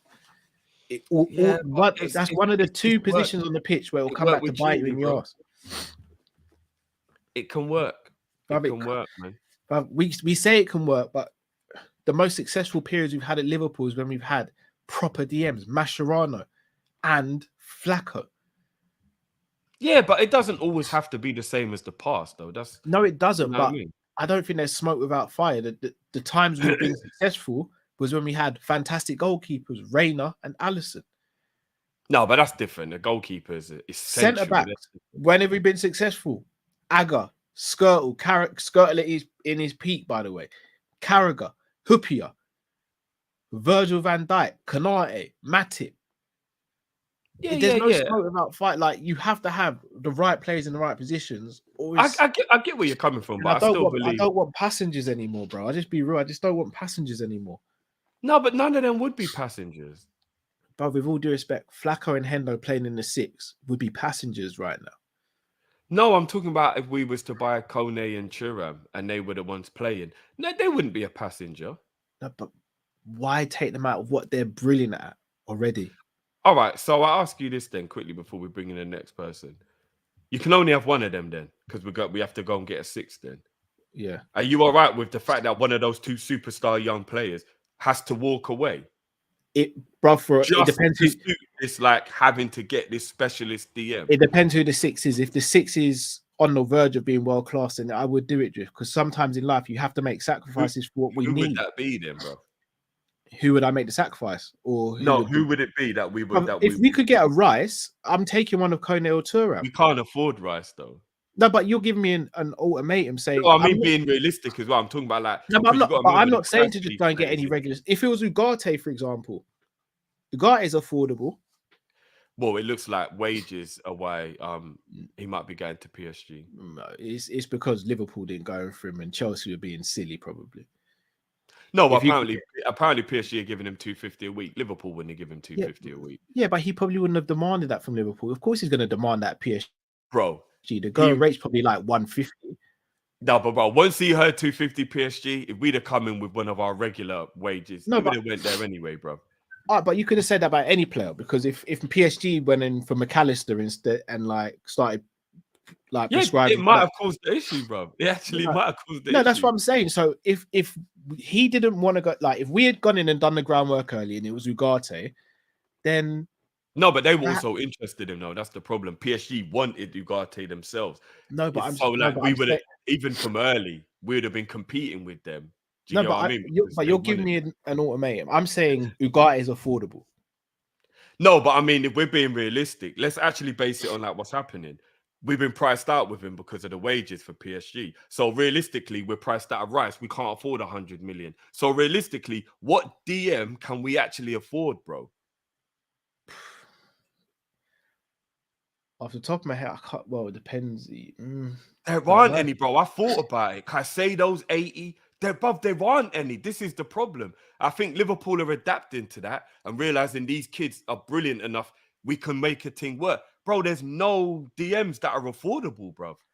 People are saying Lavia. Even Lavia is going to be 50 So mil. can I ask? So what's going on with the scouting then? We can't scout and find any DMs in world football? No, but as you said, bro, we kind of got to bring in ready-made DMs right now because we can't have a project in that position, right? No, you can bring in a ready-made DM. He just doesn't have to be a big name. You can find ready-made DMs. Yeah, but I mean, that's very difficult. No, it's difficult for us because we don't have the absolute best scouting networks, bro. This is a club that's meant to have one of the best scouting networks in the world. You prefer an unknown DM who is a specialist at being a DM than to bring in Kone and Thuram and then use them accordingly? Yes, Drift, because it's for the system. It's for the system. I'd rather for the team. got that opportunity, bro, and we bring in these 2 beasts and then we just work around it, bro. But why though? If let's say they've scouted and they deem this player to be better than Bajcetic, why would we not go and get this player? No, I'm not saying we don't, but I just think when you've got Bajcetic there, you also realize he's about to become a top G as well. So like, you don't want to stunt his development too much. You know what I mean? Like, you won't. No, we would, bro. Like, imagine, say we bought Caicedo or Rice, for example. That's Bajcetic's career at Liverpool pretty much over, bro. Let's be honest. How can it be, bro? Bro, how's he getting in? If we bought Declan Rice at 24 years old, Declan can't play every second of every game, bro. That's on the manager, bro. No, Drift, we've been conditioned then if that's the case. That's on the manager. You played 53 games this season, bro, because your best DM just plays, Cal. No. Bro, you've just used the perfect. Bro. No, you've just used a perfect example. Rodri played all those games because Calvin Phillips wasn't fit and available. No, there were times when he was and he still didn't play. No, fit. Yeah, for the last 3 months of the season, came out and said the guy's not fit, bro. I'm not talking about injuries. I'm saying the guy's not fit, bro. I mean, but I'm still making. I mean, Your point has some validity to it. I get If it. that's the case, we should But be your signing centre DM just midfielders. plays every week, bro. He But if just that's the does. case, then we shouldn't really sign a midfield because it's going to stunt Curtis Jones's growth then as well. No, because you rotate your 8s, but your 6 always pretty much remains whoever your best one No, is. bruv, you can Rarely rotate. the managers rotate their Bruv, you can DM. rotate any position in the team, bro, apart from goalkeeper, maybe. No, but there are positions in the team that are a lot less flexible, like centre back pairings, for example. It's actually really silly if you keep swapping your pairs because it's better they get relationships. Your DM is a little bit like that. Your defenders need to always know what the DM's Bro, doing. didn't Pep just win back-to-back leagues by rotating his centre backs? Not for the last not for the last quarter when it got to the business end. He just had them, man, and he played them. He stopped being silly and he just played the main players week in, week out, bro. So for 3 quarters of the season, he did rotate. Why? So the last quarter, they could always be fit. No, because he was figuring things out. And he nearly dropped the ball because if Arsenal had bottled it, he wouldn't have won the league, bro. Bro, he does this every year, bro. Every year, Pep rotates up until around February. And then from then, he has a stable team. And then those players finish the season strong. Bro, we don't rotate and we fall across the line, bro. I understand you have to do a little bit of rest and rotation. That's 100% true. Besetic doesn't play more than 10 games if we sign Rice. He does not play more than 10 games. Why not? So hold on. Because Rice will play the majority of the games. Wait. There's 6 games in the group stage of Europa, so he's minimum getting those. Yeah. Carabao Cup first round. Let's say we have a bad season, we get knocked out of the first round in Carabao. That's Carabao, FA Cup. So that's already 8 games. You're telling me he can't play another 10 games across 38 games? Not starts. And maybe you could. But it doesn't have to be starts, bro. No, but you're kind of stunting his growth if he's just getting 10, 20 minutes here and there. To really grow as you are, you've got to start games, bro. But you also have to have someone to learn from as well, bro. You have to have someone to rotate, especially at that age. You have to have someone to rotate with. He's 18, bro. No, I get it. I just think signing Rice or Caicedo would be the end of Besetic being able to get into the team, like in the near future. Maybe somewhere like down the line, but I don't think Besetic gets a real opportunity. All right, Besetic is 18 now. Let's say we sign Rice, who's 24, 25, and we play Rice for the next 5 years. But Besetic is still developing. Brother, at the age of 23, Besetic won't still be here at 23 if he's not playing. But again, but this all comes down to Carvalho situation. No, it's nothing alike. Right, and who's the problem with the Carvalho situation? No, I mean in terms of him being frustrated because he's not getting any playing time. He'd want to leave. No, but Carvalho got 0 minutes, bro. There's a big difference. Yeah, and you would hope Besetic would get more than that, but I still think that it would be very frustrating because once you've had a taste for it, that's the problem now. If Besetic was an 18-year-old who hadn't played first-team football, I'd agree with you. You see, when you get that taste for first-team football, it's very difficult to go back to being an under-23 player. And if Besetic isn't getting minutes, I think you get very frustrated. But he wouldn't go back to being an under-23. Well, sitting on the bench would be just as frustrating. But regardless. It's rotation. So how is it all these other top managers can keep all their players happy for the majority of the time and we can't then? Why is it we have to have an 11, but when we start speaking about squad, no. I'm not saying we have to have an 11. I just don't think you see when you say rotation as well, I think we've got to use it in like, yes, you rotate, but you rotate based on, all right, he might be a little tired, so I'm gonna give him a game off. I think the word rotation is getting used a bit too loosely because rotation technically would mean one's playing this week, the next one's playing this week, and then one's playing this week. That's like if you're really using, but that's not what happens, bro. Flacco will play 10 games, then you give Besetic 1 or 2 games, then you bring Flacco back in because he's at a rest. That's when you've got a superstar player, that is what it is to be their backup or their cover.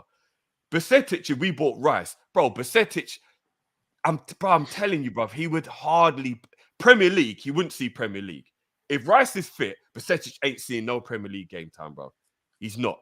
But isn't that a problem then, Drift? No, because that's what all managers do, Cal. Partey played every game. Rodri played every game. Casemiro played every game if he weren't suspended. Cal, if you're the Don, if that's what you are, you play, bro. Like only if you're injured, you don't play. There's certain specialist positions, bro, that the managers just don't rotate because it's common sense. Goalkeeper, centre backs, DM. You know, sometimes like you've just got to play. If you're fit, you play. Yeah, you get a rest here and there, but like Rice will play every game, bro. He I would, think that's bro. the issue then. But all managers do it though, bro. They don't All all managers do They it, bro. don't all do it, bro. Bruv, They they don't. do, man. They really do. The don't. majority of managers will play their DM and their centre backs. If they're fit, they'll play them. I don't know. Anyway, who knows? You might be right. I just think you've got to. I just think it would stunt his development if you brought in one of those. I'm not saying don't do it. I'm just saying we'd have to come to terms with the fact that I actually think it would stunt his development more if we don't have someone ahead of him that is better than him in the squad or the team. Yeah, but he can still learn from the coaching of the managers and stuff. He doesn't have to have a DM to learn off. He can be taught it by the coaching stuff. Do you know what I mean? I think there should be a combination of both. You need to have examples. And Flacco can still teach him, even though his legs might be going. He can still teach him. He's still a world-class DM. Flacco is not a world-class DM, Drew. Maybe not anymore, but he still is a world. That's the whole reason why you've got the knowledge. You would teach him what to do and help him. You don't have to physically say, "Watch me do it" to teach him how to do it. Flacco can still help him being at the club, bro. And Flacco was a world-class DM. You know what I mean? So I don't know. Anyway, let's bring in the next caller. That's why we love Liverpool, because they make us argue for days. It's going to be the undoing of our season if we don't get a proper 6, in my opinion. You might be right. You actually might. I pray to God I'm not. But I've seen this happen so many times. Right. Just give me one sec, bro. I'm going to bring him in, but just give me one sec. Yeah. John? John? Can't make this up. Oh, my days. John. No, you know, we can't do that. We can't do that. Let's let. Oh, man. We can't do that. All right, still give me one sec, bro. I'm gonna bring someone else in. Oh, John. Big up, John. Oh my days. Oh, sorry. Gonna get you back, K-Mac. Oh. Sorry. Technicals. Paul, welcome to the show, bro. Welcome back, lads. I'm glad to be back on, lads. It's a pleasure having you back on, bro. How are you? Yeah, I'm fine. How are you, lads? Not too bad, brother. Not too bad. Good. I'm excited about the signings that we're making. We're moving in the right direction in terms of the type of players that we want to sign. Sorry, say that again, bro. I'm excited about. I'm quite excited about the new signings that we've been linked to or we're going to sign. 100%. More technical as well as pace and power. Yeah. That perfect mixture. Yeah. Completely agree. Mixture. But I would like to see us bring in a number 6. And I've got my candidate for that particular position. Go for it, bro. You've heard me mention the guy before. One, Alan Varela. Yeah. Boca Juniors. You can get for a tidy little sum of 20 to 30 million. No problem. He'd be the perfect replacement for Fabinho if we're going to get rid of him. Yeah. And I'll be in favour of us selling Fabinho. Could you just do me a favor? Sorry, I don't want to eat into your time. Can you tell me some of his attributes? Because again, I don't want to sit here and just be like, yeah, go and get Alan Varela, because I have not seen him. Very good defensively. Also, he's very good defensively. He's got a great engine. Stocky, strong upper build. He's I would say that he's a hybrid of Mascherano and Xabi Alonso. The great passing ability and that defensive mind that can cover the back four. I like what I'm hearing. Yeah. So this guy's the real deal. Trust me, he is the real deal. I'll bring him.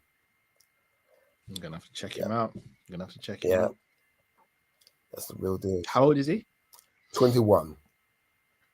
Good age as well. Good age, yes. Young and promising. No problem at all. Oh God! How much time have I got left? Drifty's actually doing the timer. I don't know if he started it. We'll say a minute though. We'll give you a minute, bro. Okay. Right. So, what do you think of our chances next season if we get these players? If you don't mind me asking. Yeah. If we get McAllister, well, McAllister's already here. If we get Kone, Thuram, and a centre back, I think we break back into the top 4. I don't think we win the league though. I agree with that. That's my assessment as well. Perfectly. And also, I think we need the right back as well. In my opinion. Yeah. Yes. I don't know if you caught the show we did the other day with the homegrown stuff and all that. I don't know how much space we've got available in the squad unless we start selling players. But I'm with you. I'd love us to sign them right back. What about bringing the young kids in? Is that a bit too? Are they not old enough to be considered homegrown? No, not yet. No. Here's the thing. I know not everyone's going to be happy with it. I'd go with Gomez and one of Carvalho and one of Ramsey and Conor Bradley this season. I'd like to see Trent as a permanent midfielder, but I don't think we're going to see that. I think Trent needs to be moved to the midfield. I've been saying it for years. I was saying it when it was unfashionable to say, but now people have kind of caught up with us, right? Yeah. You know? I was one of them. Yeah. I've been saying it for a while. Anyway, I think that's my time anyway. I'm going to say. Yeah. Always appreciate you calling in, bro. No problem at all. No problem at all. No problem. Yeah. And we'll catch up soon, my bro. Okay, take care, man. Take care. Nice one. Take easy. Big up Paul Smith. Right, let's get the next caller in. Kicked him in, kicked him out. Sorry, put him in, kicked him out, put him in, kicked him out. He's back in. K Mac, how are you doing, bro? I'm good. First time caller, by the way. Yeah, I see. I love in the background, by the way. I checked you out on with you saying recently that was hilarious. Oh, bless you, man. Something you just touched on before. Obviously, when you're waiting for ages, you've got loads of things you're thinking about. But then we listen to your show, and then you're thinking about what you just talked about. Yeah, a lot of players spend a lot of their money on charities, okay, and tax. Yeah, where does the tax go? The tax goes to the country. And the money that they spend on charities is insane. Like Ronaldo spends like 30% of his wages in UNICEF. Yeah. You know, we seem to forget that he'd do a lot besides just play football. You know, Canate's in Bahrain, like doing some kind of charity work on his holidays. You know what I mean? You know, people don't really think of that because they just see them on the pitch and they see their Instagram post where they're sat on a plane and stuff like that, you know. But a lot of players aren't like that. I mean, Kante is probably, I think he drives a Mini, doesn't he? You know what I mean? He can be paid 100. He can be paid 100 million. I don't care. You know, I don't mind them paying Sadio Mane 100 million because guess where it's going? It's going to his village. Exactly. So you know, it's that side of the game that we don't see. Although apparently Kante is actually tax free, Matt. Even better, let him eat that bread. No, but so I'm just saying that's 100 mil tax free. That's mad still. Let him buy a Lamborghini. Well, what you got for us today, though, bro? I've got a really big shout for a DM, by the way, Cal. And no one's even mentioned his name. What's wrong with Tyler Adams? I knew you were going to say the reason why Leeds went down because he got injured. He's an absolute monster. An absolute monster. He's going to be cheap as chips because he's gone down. He's probably got a relegation clause in his contract because I know the other guy has Brandon Harrison. And when was the last time we had a Yank? Like the money we get off Yanks, we got Yank owners. Like, it's a big shout. Brad Fried, would it have been Brad Friedel? Would that have been the last time we had an American player? I think so. In the first team, yeah. Oh yeah, we had some kid, didn't we? I'm trying to remember his name. Reserves. Oh, what was his name? He was a striker, wasn't he? No, I think he was a left back. I can't remember anyway. But yeah, I think Tyler Adams would be a brilliant player. and he'd be quite cheap. He played DM. But for me, just vive la France. Like, just keep on, just get all of the under 21 French players into our team because they are just winners. Like, they are just monsters. Like, you know, get the other Thuram brother. He's 6'4" as well. He's on a free transfer. Like, oh, is he free? Yeah, okay. Yeah, sign him right up. Was the other? Is he a forward? The other one, his brother. Yeah, left winger. Yeah. He's a full French international as well, just like his brother now. Manu Kone. I mean, the thing about those players that we're signing, they can play anywhere in midfield, just like what Klopp likes with his strikers. Anywhere in the attack, anywhere in midfield. And I genuinely feel like McAllister is Henderson's replacement. I really do. Like, he is a future captain. He is a real leader. Like, honestly, like, Argentina only started to kick on when he started playing in the Argentine team. When he started playing, I think it was like 3 years ago in the Copa America, and they won that when they put him in the team. And then he went to the World Cup, and they got beat the first game. He wasn't in it. Second game, I think, was just an easy, like a close game win, and then he went in, and then that was it. And he played left wing as well in some of those games, so he's interchangeable, and I think he'd work really well in the diamond. You know, that diamond that everyone says that Klopp's going to play eventually, the one which he created for Dortmund. It might come to fruition next year. You just don't know. Could do. It could do, bruv. Might speak to KG about Tyler Adams. I haven't watched enough of him to comment, but a few people have mentioned him. Absolute monster. Like, he's just a brilliant DM. Like, he's the reason why Leeds went down, because he got injured. He got injured, and then they just kept on shipping loads of goals. And have you watched him in the World Cup? He was unbelievable in the World Cup. Yeah, he is good. He was good. And he's another German. He's another signing from Germany as well, by the way. They signed him from Germany. You know, we need to start hitting that market. There's some unbelievable players in Germany. German market it might be the biggest market right now. And our marquee signing is Dominic Szoboszlai. He's our marquee signing. Yeah, I reckon the Vieira is a red herring. And I reckon George Smacked is over there trying to shift Carvalho as a part exchange with money for Dominic Szoboszlai. 22, and he's a captain for their country. I'm out of here. Big up, bro. Great debut, man. Big up, man. Hope to see appreciate you again, you, bro. man. Appreciate that, bro. No problem, lads. No problem. Keep it up. Big Keep up, it up. man. Big up. Will do, bro. Up the Reds. You, appreciate that. Come on. Great debut there. Facts. Here's one for you. And again, I'm not even putting this out there because I'd be disingenuous by saying I've seen loads of him in playing. Amrabat, would you take Amrabat, Drift? I do like him. He is a good player. Yeah, I would take him. I wouldn't take him at the expense of Kone and Thuram, though. But I would take him. Question I was going to ask. Yeah, I would take him. But you know what? I don't even want to be disrespectful, but we should be able to buy Kone, Thuram, and Amrabat. Yes, I know that would mean we can't bring in Szoboszlai as well, which would upset you because you can't bring in 5 midfielders. That's stupid. That's actually stupid. No, Cal, that's stupid. You can't bring in 5 midfielders. 4 is even a push. I think 3 is the sweet spot. But if we brought in, all right. So let me ask you this then, because I know we're gonna keep. Would I bring in 5? Yeah, if I could. No, not are you bringing in 5? Are you sacrificing the DM and Szoboszlai as a guarantee? God, I was not familiar with your game, Drifty. What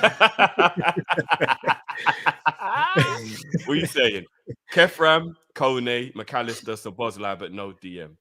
I was not familiar with your game, Drifty. Still, well, you said Rice and Caicedo were inachievable, so I mean, we'd have no choice, innit? You can play Thuram there. You got Basetic. You still got Flacco for the odd game. The thing is, we need us. I'll be honest. the number 6 position keeps me awake at night, bro. It really does. It does. I can't lie. What keeps you awake more at night? The number 6 not being filled, or Sobozalai packing shots from 25 yards? Okay, should we just how many future captains would you have in the team as well? McAllister, Sobozalai, Trent. Like we've even got the captaincy sorted out for the future as well, bro. So I'll put it this way. We saying big man. Put it this way, yeah. If we could guarantee getting someone like Rice, then I would sacrifice Sobozalai this summer. That number 6 position.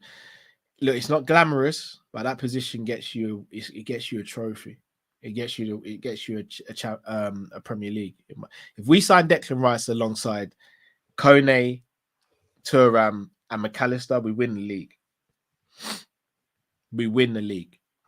No one can convince me otherwise. We win that league. I agree with you, but I also think it can work the same way if we was to get Kone, Sobozalai. If we bought Kone, Sobozalai, Thuram, and McAllister, I still think we win the league. I don't. Bro, we do, man. We don't. We do, bro.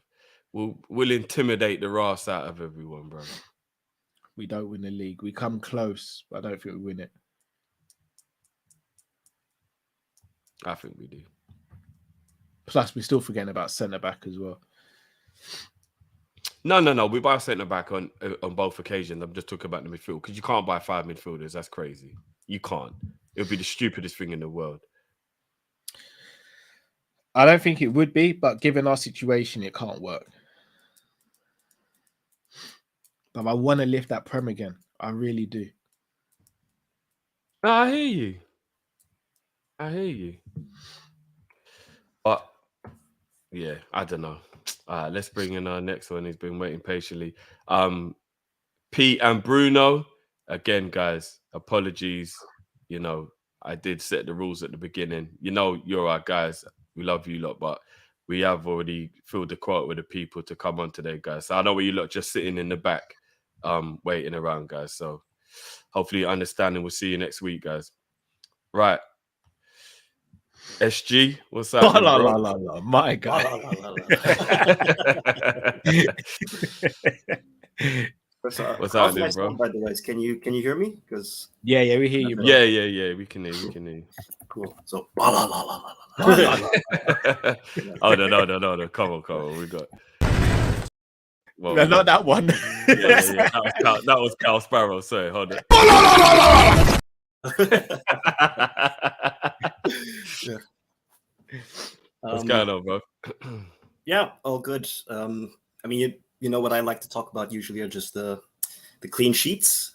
So there's been a lot of talk recently about, you know, like we signed McAllister, great signing, and also with I hope we could get both of Kone and Thuram done as quickly as possible. But I think like one possibly developing story that I think is going a bit under the radar is actually the future of Kelleher, because I think I want to actually ask a hard question now about Kelleher. Pause.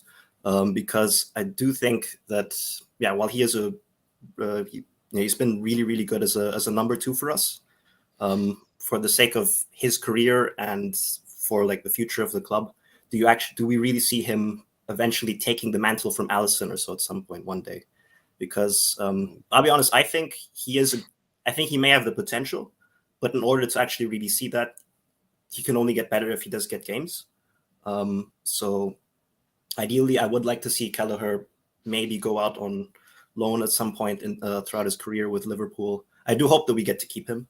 And I know that now that we're going to be in the Europa League next season, it could be that Klopp decides to play him there. But we've also seen that in many games where we expected to see Kelleher, we still saw Alisson. So that's gotten me thinking about, you know, will he even get that many games as we'd like him to? And that could probably also further also we've talked about Carvalho before, that could give him the incentive to leave. So yeah, that's just the hard question then. Do we really see him, challenging for Alisson's spot at some point in the future? So maybe 4 or 5 years down the line, or hopefully, I mean, I still think Alisson will be our number one for many more years to come. But is Kelleher really willing to wait that out then? I think also that maybe at some point what I could see happening is that we keep Kelleher, and then whoever is the next big upcoming goalkeeper at the time, that's we buy someone and then let them challenge for the position, and just whoever comes out on top then is the number one. But yeah, so those are my thoughts for this week then. Big up, man. We'll chop that up now, bro. Love as always, bro. Brilliant question. Yeah, thanks for all the work you put in the show. Yeah, I'm probably not going to get to call in for the next few weeks because I always have work usually around this time. So okay. for old time's sake, before I go, big up, bro. Big up yourself, bro. Love as always. Big up, man. Bye-bye. Big up. Big up. Big up to Avi in the chat as well. Blue Chip TV. I see you, Avi. Big up yourself. Is Avi in the chat? Yeah. Avi's Hey, in come the on. building. Big up, Avi. He says Big Turam Tuesday. Hey, I like the sound of that. I love the sound of that. But I don't want to wait till Tuesday, Avi, though. No, I'm good waiting until Tuesday. Nah, man. I want to wait till Tuesday, man. Can't we have like Turam Sunday? No, bro. Turam Tuesday has a nice ring, bro. We Kefram Sunday. We had Mac Monday, and we got Turam Tuesday. Kefram Sunday, that's got a nice ring to it, innit? Nah. Turam Tuesday is the one still. You know what I do like? Even more than that, though. Manu Monday. No, we got Mac Monday already, innit? Yeah, but we can have double, bro. We can just hit the double barrel. Boom, boom, You, boom. you man do it, I'll do it as well, innit? Before we bring in the next one. Bozalai Saturday is what I really No, it's a Bozalai Sunday. I think that will work. What, the Lord's Day, yeah? yeah, bro. Because it'll be a blessing. I hear it. A couple supers are just on topic, so I don't want to miss them out too much. At Pan again, do you think DM is only as good as a midfield around him, similar to how a defense is only as good as a protection they get from midfield? And you can even put sometimes when a goalkeeper is crap, it can affect the defense because the defense get nervous knowing that their goalie's not that good. So what do you think, Cal? Because you think the DM, and we've spoke about this, and I said to you that I do believe that there are occasions where you could have a scenario where you get legs around Flacco and let him be intelligent enough to do so much running. I know you disagree, so yeah. No, I don't think there's a scenario where a DM is as good as the midfielders around, but I do think the midfielders around can elevate an already good DM. So I look at Rodri. If you put Rodri in Liverpool's team, he elevates our team. If you put better midfielders around Rodri than what we have, then Rodri gets even better. In the same way, Virgil was Virgil before we signed Fabinho. But when Fabinho signed, Virgil went to another level as well. So yes, iron sharpens iron, but iron's already iron, isn't it? No, I hear you. That's a bar.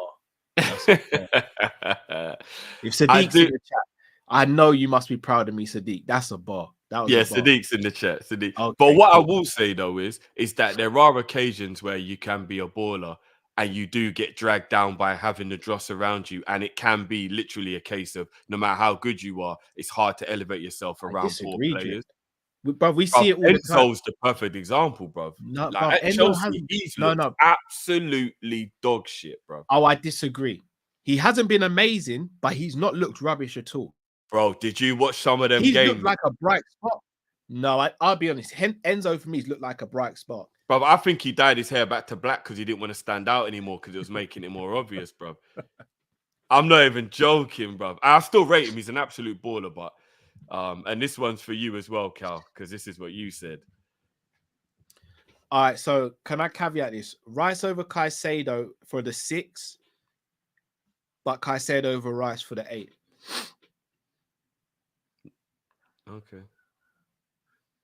If I'm getting a number 6, for me it'd be Rice. But if I'm getting an 8, it's Caicedo. Fair dues. I've got to clear this up. I have to clear this up. Let's just get through this because this was not on purpose. And you know what? Big up yourself, John. So H has said, Drip is an absolute villain. I did not know he was asleep, you man. I swear down, I would have never done that. And at least I was the one who was like, let's get him off the screen after I brought him in because, like, you know what I mean? At least I rectified it. And on that one, Sean, as always, big up, bro. Says, big up, Sleeping John. His question is to the community: how do you lot watch Kop-ish? He watches in bed while his wife watches Love Island, etc. So, like, he gives her space, and he watches us while she watches her shows. So, guys, let Sean know in the chat. Like, how do you guys? I'm interested to know as well. I know a lot of people watch us while they're at work as well. Yeah, which I rate still. I like that people just. I'm not gonna lie to you. Podcasts are what I listen to when I'm at work. So I'm glad that we can be that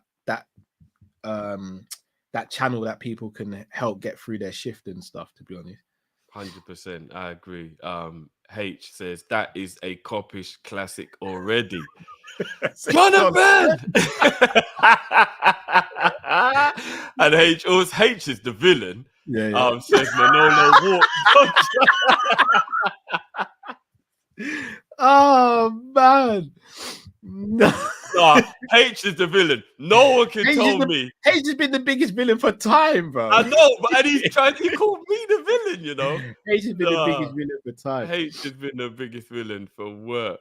Hold on, I'm seeing in the back garden. I'm guessing you're not in the UK then, bro. That was Ian. Unless you've got a lovely garden that you can sit in. Saying that it's not cold outside at the moment, to be fair. You could probably sit in the garden. Yeah. Maybe he's across the I'm not going to lie. Around this time of the night, unless I'm out in the garden burning stuff, I ain't really playing the garden around this time of night because that's when the animals really come out in my bit. So unless you're having a party, so it's like atmosphere, and then they won't come. Yeah. There's loads Otherwise, of people, I could be getting into fights with badgers and all sorts in my garden, which are fights I don't want to win or won't win. Right, we got 3 more people. Big up yourselves. Should we do it Ip dog shit, or do you want to pick who do you want to bring in next, bro? Let's get Dean in. Go for it.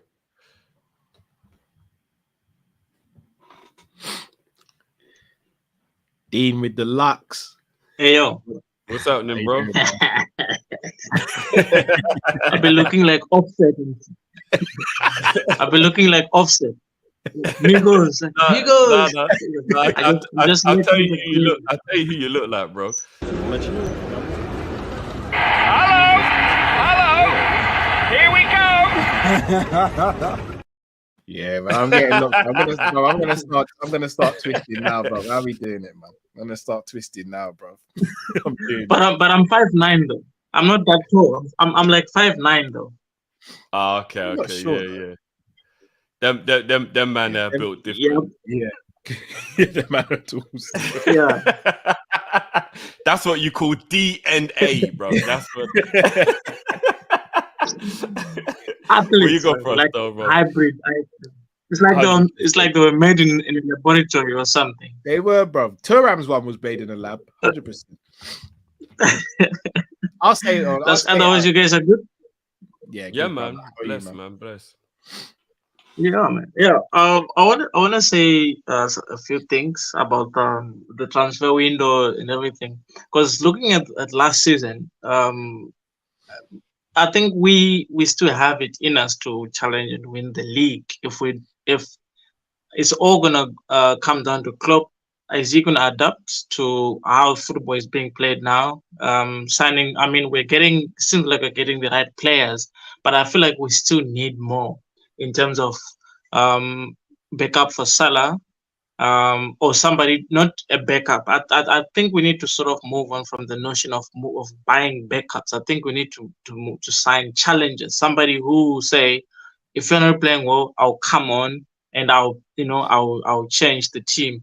Because something that we haven't been able to do, like let's say we're not playing well, and second half maybe we're like 1 goal down or 2-0 down or 1-1. We need those type of players, like when we he can bring them on and change the formation and tactics to sort of try and win or draw the game, which is what we haven't been doing. Imagine being on Muna and we're losing 2-1. I mean, what is he trying to do? Even Hendo and all this, not throwing shot on them, but I don't think they changed the game in any way. I think we need to start bringing in those type of players that are, what you can call marquee signing, that can shoot outside the box, whether from midfield or they can, create some weird or make some weird passes into the box and stuff like that. So I want to ask you this now. Let's say I'm FSG. So today I'm FSG, right? In this current Liverpool, I give you this window summer. Let's say we don't have McAllister yet. We don't have all these other players that you're linked with. Let's say we don't have them. According to you, what you want, I give you 150 million. I want you to sell one forward and then sign a player to back up or to challenge Salah. So sell one from all our attackers so that you can sign one player to challenge. Because I think we have on the left position, like inverted, we have a lot of players there. So and up front. So we need one player. So we need to sell one of those guys, Diaz, Capo, Jota, and sell any of your choice so that we can buy a player to challenge Salah. And then from 150 million, buy 4 players of any position that's right now in the summer, any position, and then name them, both of you guys. But that's all I wanted to say. Hold on, D, before you go, bro. So yeah. the person we sell in the forward line, are we saying that money will cover the Salah competition? Yeah? Yes. And then the 150, yes, and then the 150 is for 4 players from other positions. Yes. All right, cool. All right, then, G. Big up, man. Didn't even need the timer. Yeah, man. Love as always, bro. We'll catch you next week, man. Big up, G. Dean came in and rattled the cage a bit there, Do you want to go first or do you want me to go first, Drew?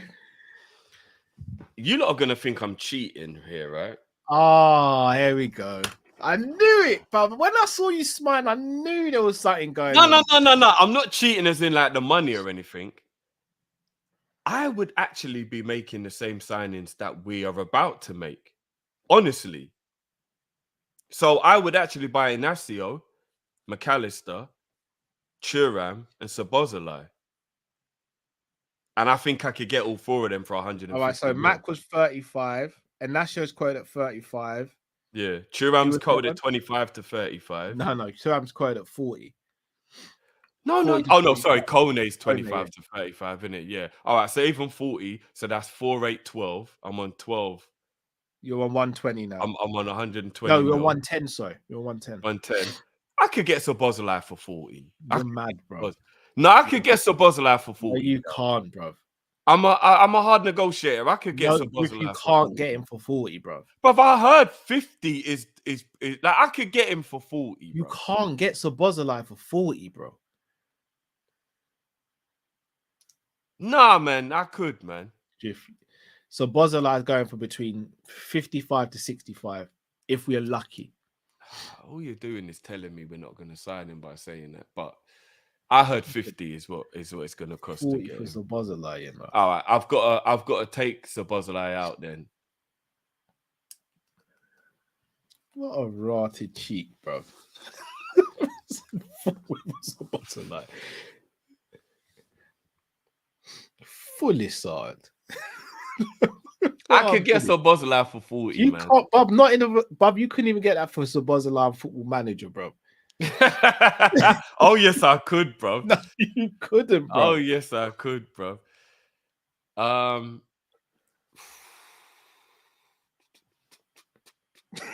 Kevin said the cheek of it, Bob. That's a liberty, bro.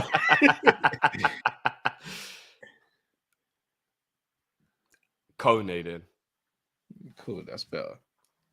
Szoboszlai, bro. Big man like you say Szoboszlai for 40. You know? AD said Himalayan salt, you know. that's salt from the finest hilltop, bro.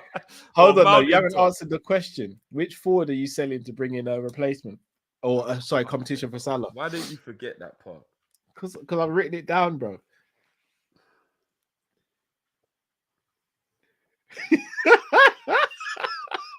I genuinely can't. You gotta sell someone, bro. Nah, I genuinely Gakpo, Jota, Diaz. I'm not selling any of them. You've got to sell someone, bro. I'm not selling any of them. We just go with no Salah back. No, that wasn't a question from Dean, bro. He says you're selling one. Who you selling, bro? I can't sell any of them. You gotta sell someone, bro. I see a lot of people in the chat saying Nunes. Nunes ain't a left winger. He's played left wing a lot this season. Something you said a few times as well. He played because there was needs must. He didn't say it had to be a left winger we're selling. He did. No, he did. No, he didn't, bro. He said we've got a lot. He said, yeah. So which one would you sell? And then that way you would be able to get the cover for Mo. That's what Dean said. Bro, no, he didn't. He said, which one of our forwards are you selling? He said we've got to play a lot of players who play on the left wing, so there's not a balance there. He said, which one are you selling? Drift, who are you selling from the front line, bro? We need a name. Does Bobby's contract run out June the 1st? Bobby's contract has already run out, bro. Who are you selling, Drift? Answer the question, big man.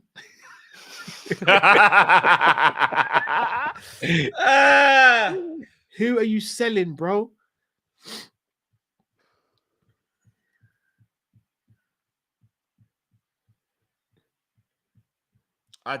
I genuinely. We need a name, Drift. We need a name. Elliot. Oh, behave yourself, Drift. Barely played forward last season. Who are you selling? Elliot plays right wing. No, he doesn't. He plays right centre midfield. Who are you selling? Elliot from our five forwards, who are you selling, Drift? He said out of our forwards, you said Cal. No, Elliot plays right never wing. He never once mentioned Elliot. Who are you selling, Drift? He never mentioned Nunes, but people in the chat saying it. He shouldn't have to. He doesn't have to mention Nunes, bro. Elliot plays right wing, Cal. He's one of our forwards. How many games does Harvey Elliott play right wing, and how many did he play right centre midfield last season? It doesn't matter how many he played. He still played there. He's one of our forward players. Drift, which one of the five are you selling? Oh, so now it has to just be one of the fives. You're trying to move goalposts, bro. Dean's already just said, got you on a chokehold, bro. Got you in a chokehold, bro. Which forward? Stop David Blaine in the thing and trying to bend the rules, bro. Which forward are you selling?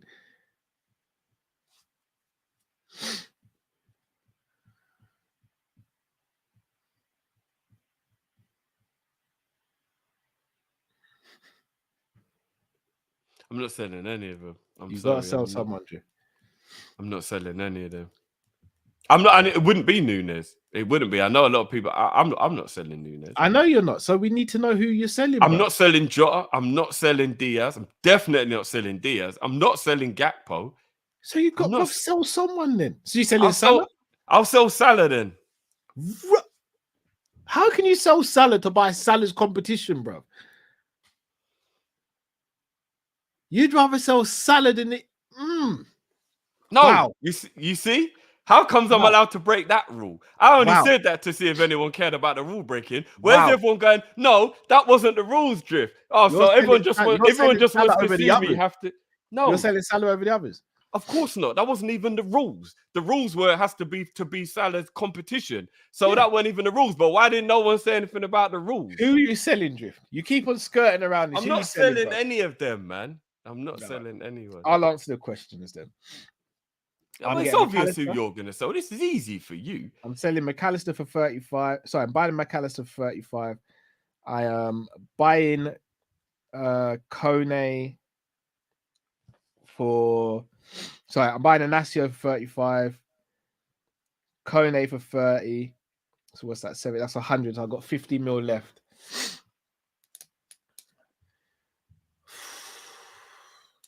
So I've got centre back, 2 centre midfielders.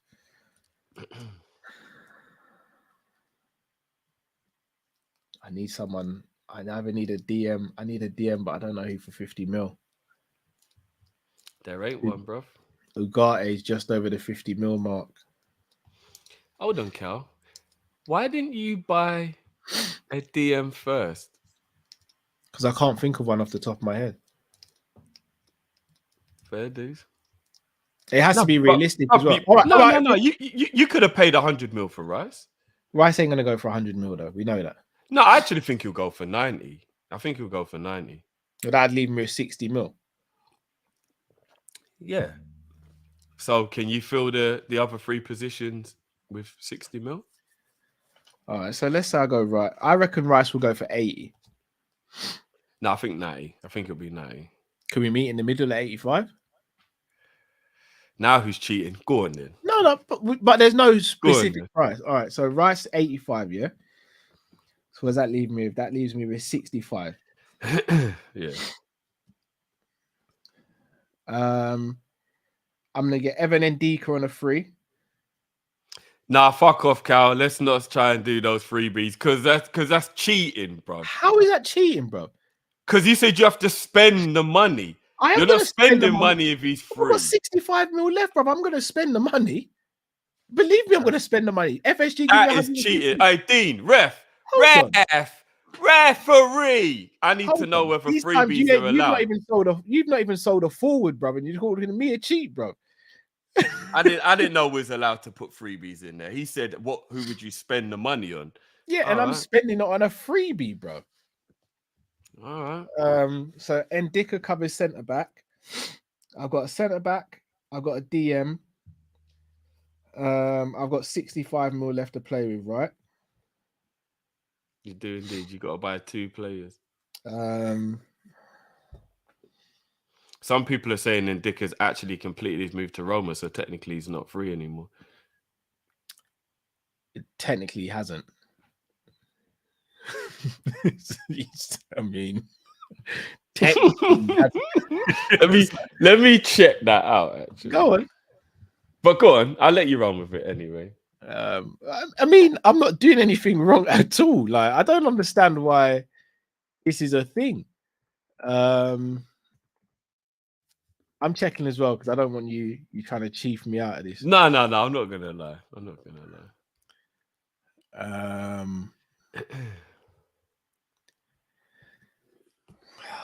No, I don't think he is. He hasn't permanently signed yet. Oh, he hasn't. No, he hasn't. Sensational. Who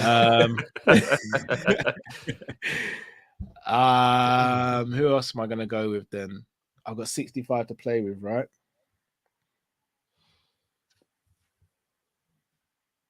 Hold on. All right, perfect. No, perfect. Kone and McAllister. Rice, Kone, McAllister.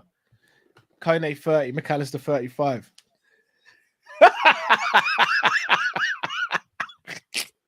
I mean, technically you went 5 mil over, but you smacked it. I haven't gone 5 mil over, bro. Because we said 20, we said 25 to 35 for Kone, so there's a possibility that he could be 35. No, he didn't say. Bro, I've got you down. I've written 30 for Kone for you. Oh, okay, fair enough. No, but I was well within budget even if he was 35 because I had 40 mil left. Hey, so I was well. Even at 35, I was 85 and Ndika on a free, Kone for 30, and McAllister for 35. And then the forward I'm bringing in to compete with Salah is Musa Diaby, and I am selling Darwin Núñez. Yeah, that was obvious. Well played, Cal. I'll be honest. I think I'll win the league with that team still. Cheers.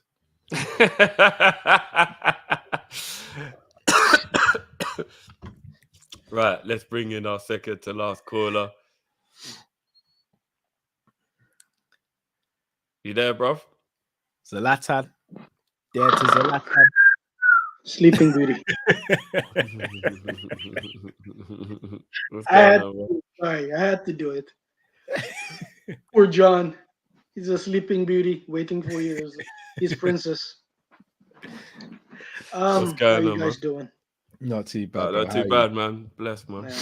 Yeah. Not too many things. Very excited about the fact that we got Maka in already. I'm looking forward for hopefully getting we get Kone and Turam in, and, and potentially they're saying that we might get Vega, that player from Spain. So that would be interesting to add. But look, I am greedy. I want every player possible we can get. So if we get 4, that is more than enough. I would say, I won't say FSG in, but I will still say, that's a very good transfer window. But I'll still hold I'll still reserve my judgment for another time.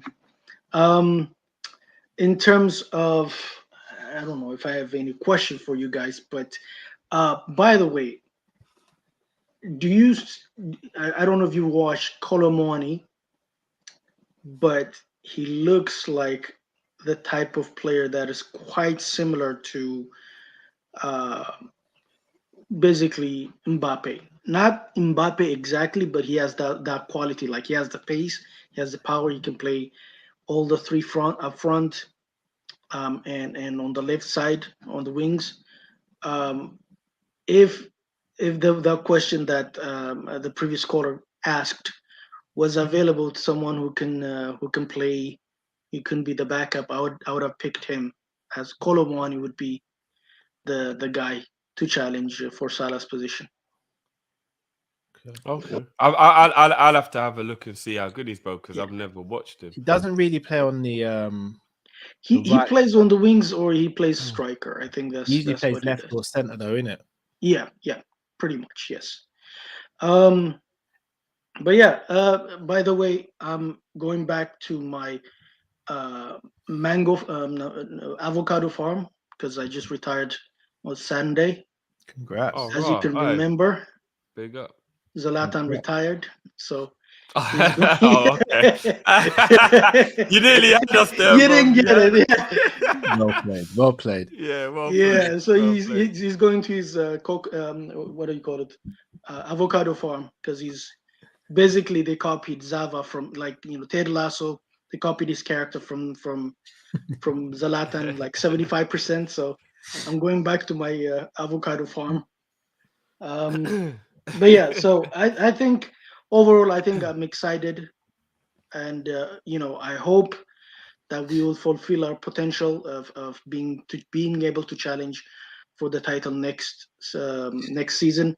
I would say the only question I would say, the only thing I would add is, you said Sunday Soboslai, I would say Saturday Silva. Which Silva? From Benfica. Antonio, yeah? Antonio, yeah. Good player. Well, it was nice talking to you guys. You too, bro. You too, bro. Big up, man. Big up. See you later, man. Big up, man. See you. Bye.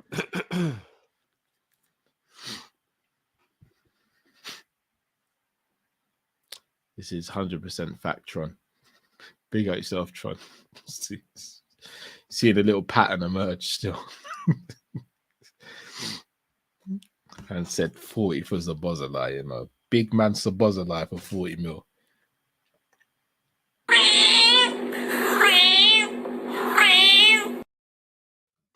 I said big man Sabozalai for 40 mil. I said I can get him for 40 mil. That's what if that's the case, you're wasted on copies, bruv. You should be doing Schmacker's role right now. There ain't no one getting him for 40 mil. It costs a lot to hire the goons, bruv. I only do it every now and again. You're paying 40 mil. The add-ons are going to at least be up to 80 mil. I just saw how much he's worth on transfer market, innit? What was he worth? 40 mil. Let me have a look. I got internet as well, bro. No, you go and look, bro.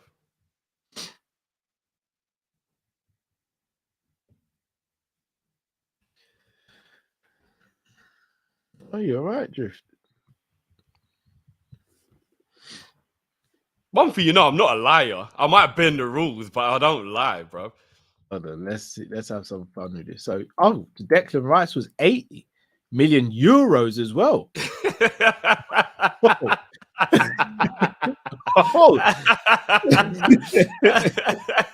Oh, you kept that one quiet, innit? Oh. You managed to fit your players in anyway, bro. No, but I had room to wiggle, bro. Who are you, flipping Jason Derulo? Why does Caicedo's only 55 mil euros here as well? I mean, no, wow. but it's a little bit different because we know that Brighton have already said no to that. Hey, much, Drift, so that's... I'm just going by transfer market, bro. Well, you trying to use my cheat code now, yeah? That's why you don't give away your secrets, bro. Because then, man, then would see what you told me to do, bro. I had wiggle room, bro. Good job, we ain't doing that exercise again, out here, bro. Good job. Hold on, how much is Musa Diaby, bro? I got Musa from Nunes, to be fair, innit? Yeah. You didn't have to do that. No, you already dashed man under the bus. Still, I did have to, bro. Yeah, you had to dash man under the bus, but you didn't have to do anything to get him. Manu Kone, 30 mil euros. I had a wiggle room, bro. Do you know, all jokes aside, do you actually think we're going to be able to get Kone for that cheap? Because there is a lot of hype and a lot of players, a lot of people that are looking at him as well. Do you really think we'll be able to get him through the door for that low of a price? Apparently, they're in a position where they need to sell. So apparently, I know, but if there's a lot of competition, you get a bidding war going. Do you get what I'm saying? There's competition. That competition should have already been sussed out by now and smoked. I hear you. I hope we do though. 30 mil for Kone is a bargain, bro. I'll be honest with you. I still don't know if we get both.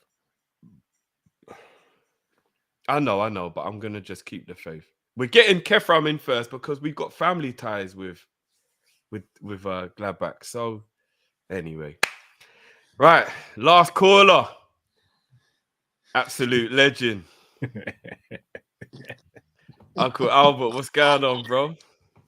Hey, Drift, man. Today I'm with you, man. Carl just rode in from the dark and he's done like many abominations, man. I don't even like. I could go on till next week, man, with his abominations, man. Carl, listen, there is absolutely no way Liverpool sell Carvalho. Carvalho is a little bitch.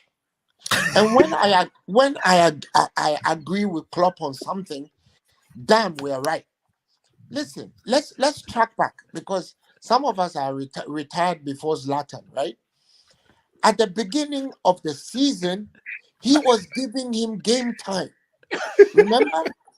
And then he kept getting fucking bumped off the ball. He's a little kid. Go eat some fucking McDonald's. Eat fucking Big Macs and double Big fucking Macs. Hit the gym. Get some fucking muscles on your body. Look like Adama Traore. And then come back. Let's see if you won't get game fucking time. Next thing we know, he's in a magazine shoot like fucking the striker for Everton. What's his name? Who went to wear the dress, right? He's in a fucking magazine shoot and he calls himself, oh, now I'm a model because I don't even fucking play. Take a leaf out of the page of Curtis Jones. Bide your fucking time, bitch. We're not selling your ass. Because we are not selling his ass to fucking RB Leipzig. 2 years later, he's valued at 70 million. And then somebody has to find the cash to go buy him. We're not selling his ass, man. If he can't fucking do the crime, do the time, don't fucking ask for the crime. You are linked to, you have been signed by Liverpool for 5 years. You're staying your ass until we as a club deem that it is time for you to fucking go. In the meantime, you can do whatever you want. You can twerk. You can do the fucking can. You can do the limbo in fucking Negril in between smoking tons of fucking weed. Go fuck yourself, dude. Right? You are not bigger than our club. Fucking little kids who don't know the value of that. You're sitting your fucking ass down.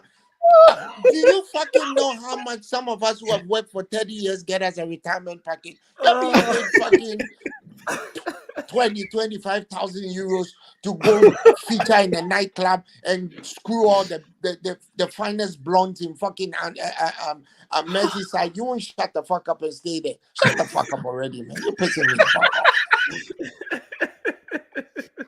Oh, Look, those of us plebeians who have to pay 500 pounds a pop, you know, in between the time I took my sabbatical to come to the UK to watch Liverpool matches, I didn't get a single ticket for less than 500 pounds.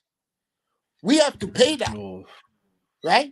I miss Jerry at the London studio by like a few minutes, right? So listen, that guy needs to get some discipline, and that's why Klopp is upset with him. He should get a body, stop getting bumped off the ball, and let's see what he does next. And then, Callum, oh man, give up the apple juice. You know, listen, see this, right? No, I have. I'm on the wall. I promise you. I saw the box, bro. I've been watching. See this, right? No, I'm drinking it now. It's $350 a pop. At a certain time in my life, I used to drink a liter of Coke a day. This where that got me. Every week, I need to shoot this thing in my belly, man. So you can learn from your uncle's life experiences. Okay, but you've done well though. You have a family, you have some beautiful kids. I like that. Good on you. But that's the reason why you need to stay alive for them. Don't get diabetes. It's a horrible disease. I hear you. Now, on Mark fucking 10, that guy belonged in the Argentinian team. Remember the first match? They had fucking Paredes and the other guy, Rodrigo de Paul, and all them dudes, right? And then they lost the match. Then they brought in Enzo and Alexis. And he never looked out of place. That guy was the best midfielder in the Argentine team. He's not a pretty boy. He doesn't have all the frills and spills, and he doesn't like crash his car and leave it in the middle of the traffic light and get arrested and shit. Boy, he's a baller. He is a fucking. Do you remember what he did to us? Jeez. Listen, that guy for 35 million pounds. I don't want to say it's the signing of the century because we haven't yet finished the century. And I won't be alive when the century ends. But hey, so far, that is a fucking hit. Like that's a hit right there. Okay? So going on that, we need to get Kefren. We need to get Coney. And you know what? Forget Zoboslai. Get Gabri Viega. Gabri Viega single-handedly dragged Celta Vigo back from the dead. Wait, man. Watch the game they played against Barcelona just on Sunday. Dude scored 2 goals. And you know what? He's available for 30 million euros, right? He plays more or less the same place as Zoboslai, maybe different formation. He scored 11 goals, 4 assists. Zoboslai has scored 6 goals and 2 assists, and he is available for 70 million euros. So I tell you what, the only time I sell fucking Fabio Carvalho is if we overprice him for some 30 million euros and use him as a part exchange to get Zoboslai, if we are going to get him. But I take Gabri Viega any day. Last but not least, who was that hitting on Izzy? Who was hitting on Izzy? Izzy is the definition of the African man's struggle and our success. A refugee in Ghana, born in Nigeria, refugee in Ghana, refugee in New Zealand, first generation immigrant, doing well, starting his stuff and kicking ass. You couldn't write a better story, man. I love Izzy. And you know the best thing about him? When he falls down, he gets the fuck up and comes back and kicks your ass. That is the definition of the African. That's our struggle. We fall down, we get up, and we kick some fucking ass. Drift. Today I'm with you, man. But Izzy, no, don't do that. Izzy. No. I hear you. Outside of the fighting, I agree with everything you said. 100%. Izzy is the man. You see, and he didn't even start. You know, the first time I stumbled on MMA was an Izzy fight. I didn't really like it because I thought it was too brutal. But what I saw and what he brought was like, I love the guy. Thank you. Carl, let me give you a piece of warning. Yeah. Never ever call an MMA woman your girl, because they hate your girls. One of them gets you in a headlock. No more fucking Kop-ish. You know that, right? She takes the cop out of your ish and you become just ish. Right? Amanda Nunes, did you ever see that video of that unfortunate robber who tried to rob Amanda Nunes? Did you see that? It wasn't Amanda Nunes, it was Grasso. It was Grasso. Grasso, yeah. Did you see the shit that happened to the guy? He ended up fucking on his knees begging for dear fucking life. Don't ever long to be in the sack with an MMA woman, you know. Because even in the civilian stuff, even in the instrumental stuff, dude, she takes off your ponytail, man. So you guys have a wonderful weekend, right? You too, man. Pick up Kop-ish, and once again, Carl, I saw you on Hussam's show. Yeah, you guys are good guys, man. You guys are good guys. I love you guys already. No, but I appreciate it. Take all my advice. I have many years life experience, and now I'm just enjoying my life, buying what do you call it, 22 23 knockdown Liverpool clothes and enjoying them, because it's like you get like a 20%, is like 20% of the original cost now, because the 23 stuff is coming out and we probably won't be able to buy until 24, so we're waiting. But with all the money that they've been making off us, they should use it to do something good for our team. That's all we ask. We lift trophies, we are happy. We win matches, we are happy. We don't want, and oh, let me just say this. Carl, I share your feelings about us not buying a DM, but I always tell you guys there's what Klopp will do and what we want to do. Yeah. And I don't think Klopp wants to upset the apple cart with Fabinho and Bacetic. I disagree with him, right? Because let me give you a scenario. Buy just Alexis and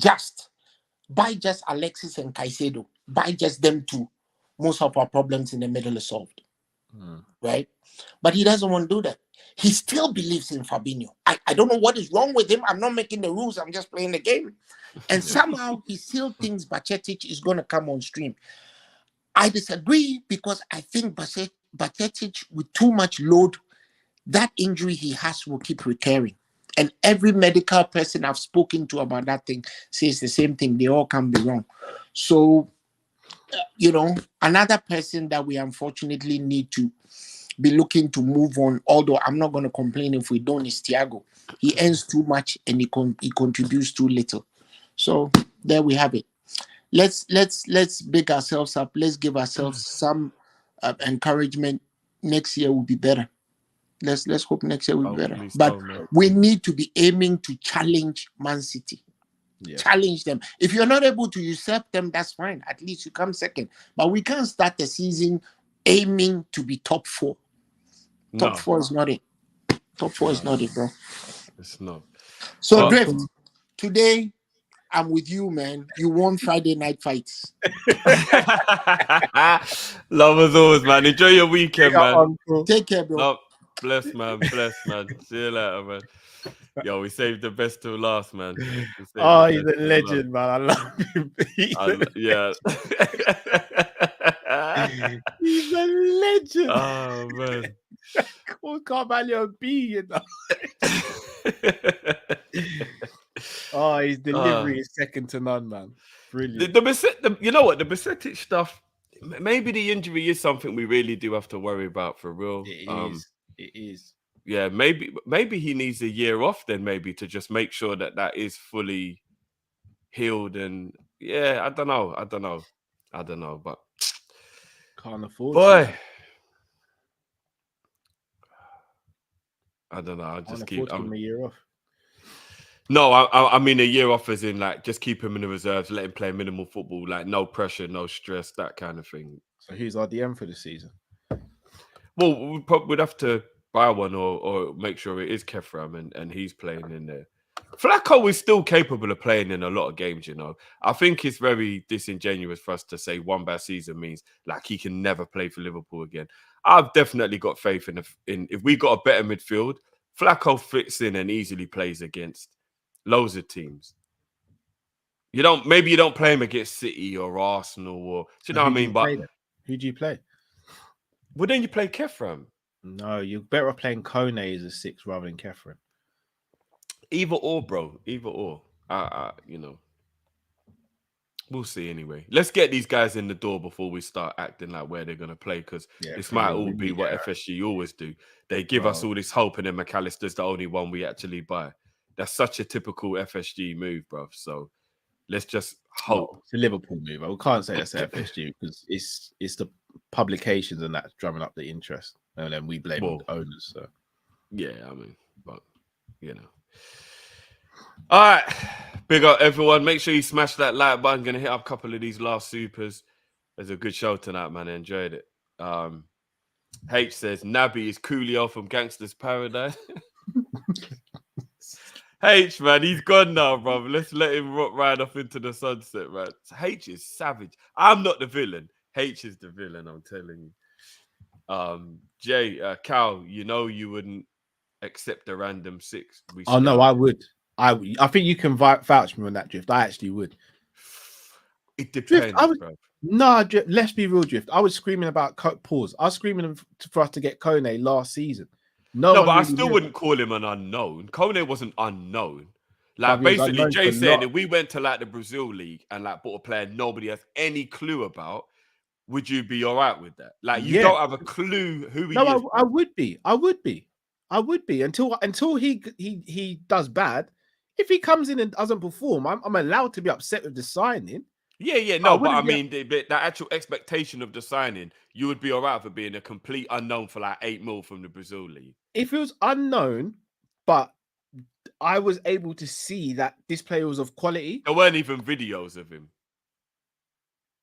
Bruv, I'd live with it, bruv, because for me, would you really, bruv? No, I kid you, bruv, we're not in a position to get Rice or Caicedo through our own fault.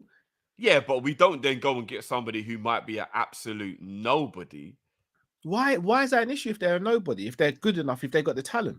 No, if they're good enough, fair enough. But Liverpool can't make those Brighton kind of like exceptions where like, oh, all right, it didn't really work. Like we got to get back into this now, right? No, so this is the problem, Drift. We could have done that, but we chose not to. You see, the summer just gone. We could have done that with a Kvasvila or someone like that. We could have done that because we were in a position of power and we didn't. Hence why now we're having to spend an arm and a leg on players when we could have. Bruv, every player twice.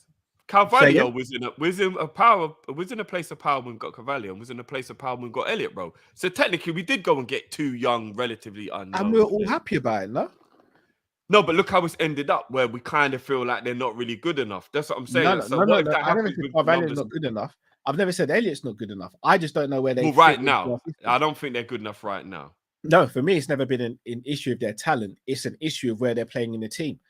If you're going to bring in an Elliott and a Carvalho and expect the best out of them, play them in their best position. Elliott's not a right centre midfielder. Carvalho's not a left winger. Don't play them in their best position. But I still believe they're not quite good enough yet either, though. They're not. But if we went and scouted a 23-year-old who's playing in Brazil, Argentina, wherever, and they are kicking ball and they are a sick DM, and we went and bought them for 6 or 7 mil, I am going to be very happy with that, bro. Because for me, that is a low risk, low reward.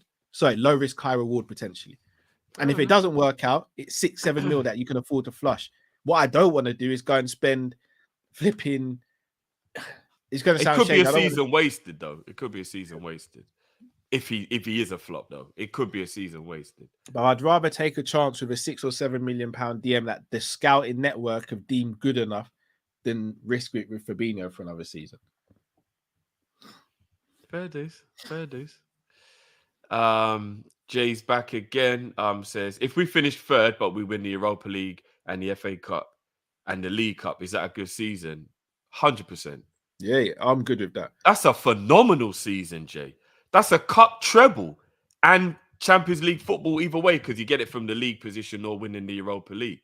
That's 2001 repeated, Cal. That's a 9.5 or a 9 out of 10 season. That's a 9 out of 10. That's a 9 out of 10 season. Easy. 100%. That's a cup treble and top 4. Easy. That'll be a beautiful season, Jay. Do you know what? I actually want that. I had a dream about that. Steady. I had a daydream about it. Of course I would. Of course I'd want to win the league. But I had a day. I was watching old school stuff, Cal, and I was seeing 2001 again, and I just had the memories of how amazing that season was. All the cup moments, Owen getting the winner against Arsenal and all that, and I just thought, you know what, win the Europa League again. Fuck it. Why not recreate that? Let me ask you a question off the back of this one. Would you trade all of those things to win the Premier League? Oh, out of mercy. Jay, that's for you as well in the comments, Jay. You don't even have to super chat the answer, Jay. But I want to know your answer. And everyone else's actually. Would you sacrifice winning the Europa, FA Cup, and League Cup for the Prem? All right, I'm stuck in a tornado right now. I think the Prem is better than everything. But when I say that, I'm always comparing it as its own entity. So I'd rather win the league more than anything. But, Cal, to win 3 trophies in one season, it is an unbelievable feat, regardless of what the situation is. Ooh. Because 3's more than 1. Oh, I'm probably going to pick the league.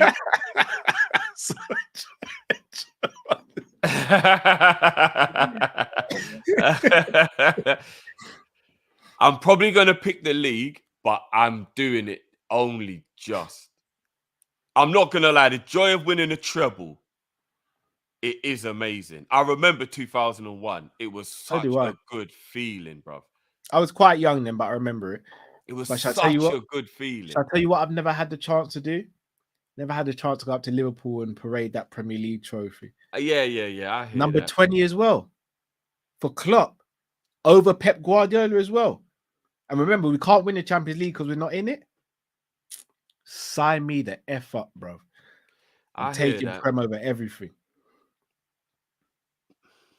I'm just saying, a cup treble is it's a lot. It's a lot. Sorry, Drift, we didn't answer this question. Will Kelleher be able to challenge Alisson in the future? No. SG, no. I don't. Do you know what? That reminds me, because I was thinking this when SG asked the question. I actually think life after Alisson's going to be harder than life after anyone else at the club, even Klopp.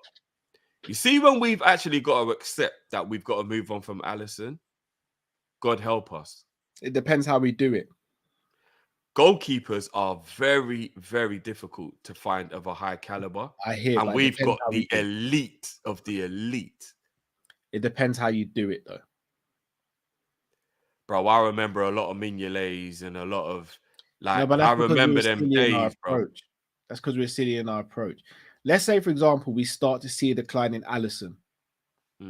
That's when you're meant to go and get the next top goalkeeper before they hit their prime. But what if there isn't one there, bro? That's the problem. You have to find one. You have to find one. Bro, you can't find Ali's. I'm worried after Alisson, but brother, you can't find. Where do you find Ali's, bro? I don't understand how we even go about trying to even. But we always got to be on the lookout, bro. Scouting should never stop, you know. I hear you. Theoretically, do you know what a scout's job is? Theoretically, if any player at any time leaves the club, you're meant to have a list of men there that you go to Jurgen and say, I know he's gone. I know he's going to be hard to replace. Here's your list. Some players just can't be, though. And I think Ali's one of them, Cal. Some players I just don't think you can. Like R9, Messi. You know, there's some players that you just can't. You just can't find a replacement, bro. And Ali's one of them, bro. How do you find a keeper so great off his line? So good in one-on-one, so commanding, so good at shot stopping, good with his feet. Maybe not amazing, but good with his feet. Like, where do you find a goalkeeper of such caliber, bro? Like, I'm looking around the world right now and there's nobody. Courtois is as good as him as a shot stopper. That's a fact. Courtois is an unbelievable shot stopper.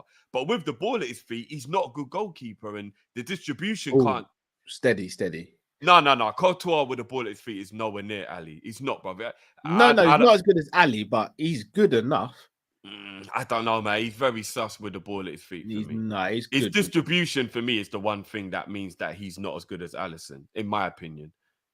No. For me, his sweeping as a goalkeeper is why I take Alisson. But brother, he's not rubbish on the ball. He's good on the ball. Alisson's brilliant on the ball. He's good on the ball.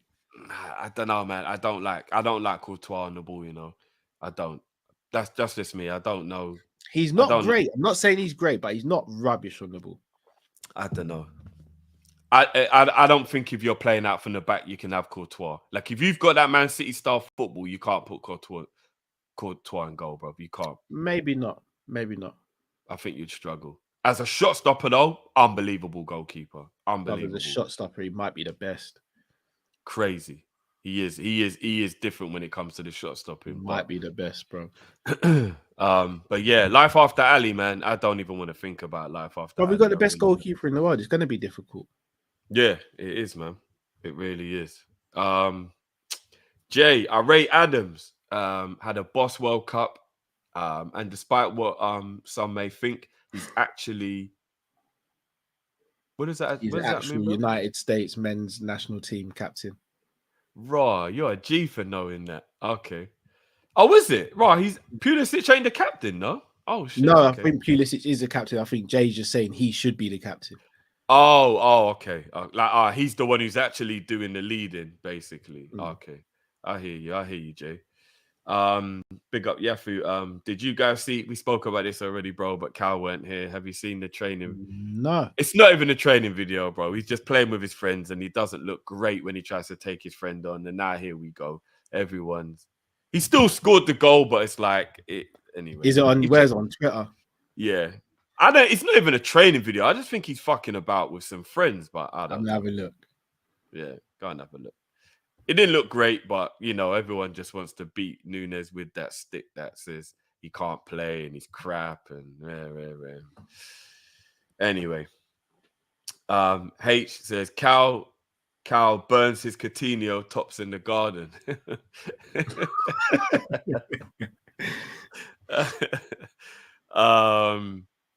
Khalid, hold on a minute. Le Parisien are reporting that Thuram is off. Cal, can you have a look and see whether that's true, please, bro? I'm looking now. I don't want my Friday ruined.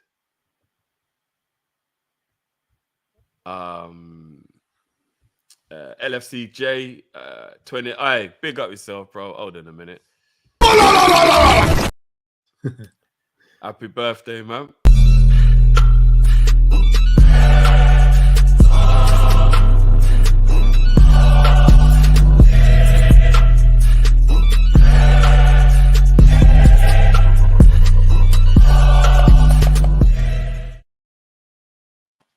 Happy birthday, bro. Now Jay says no, he's actually the captain. Like, it isn't actually Pulisic. It is actually Adams who's the captain. Oh, I just watched the video. It's not. I don't think there's anything in that. That's what I'm saying, bruv. There's just an agenda against Nunes, and like now everyone just wants to just go ham on him because he didn't look great as he took the guy on. And I don't know. It is what it is, man. It is what it is. Big up Chombe. He's actually contributed a lot of supers this show. Big up yourself, Chombe. We will be surprised. I will be surprised if we finish top 4. Oh, wow. Newcastle, Man United, Arsenal, and Chelsea act like big clubs. Oh, no, they all act big except for us. We need a Barella-level midfielder. What do you think of that one, Cal? I hear where Chombe is coming from. I'd be good with these midfielders, though. I would love Barella, but I don't think we need Barella to necessarily be as good as those other teams. But I would love Barella. I still think that would be an unbelievable signing. Apparently, Newcastle. Am I right in saying? Oh, PSG have pulled out the deal, or pulled out of interest for Thuram. Apparently, Newcastle are interested in him though. Oh, so it isn't that we're not interested anymore. PSG aren't interested. PSG aren't interested. Okay. Ooh, watch this space. Maybe they're not interested for a reason, but I don't want to get my hopes up. I want Kefram through the door so badly, bro. Newcastle could ruin my summer, you know, because they want all the targets I want. Newcastle want. Newcastle can do one, man. You changed your tune. They took top 4, bro. They didn't take top 4. We gave it to them. Big difference. Well, you know what I mean. Like, but yeah. Liam says, tuned in late. Just want to say love you guys and our Kop-ish community. Big up yourself, Liam. Big up also finally paid out for my season ticket. Over the moon. Hey, I'm not gonna lie, that must be a beautiful feeling, bro. So big up yourself, man.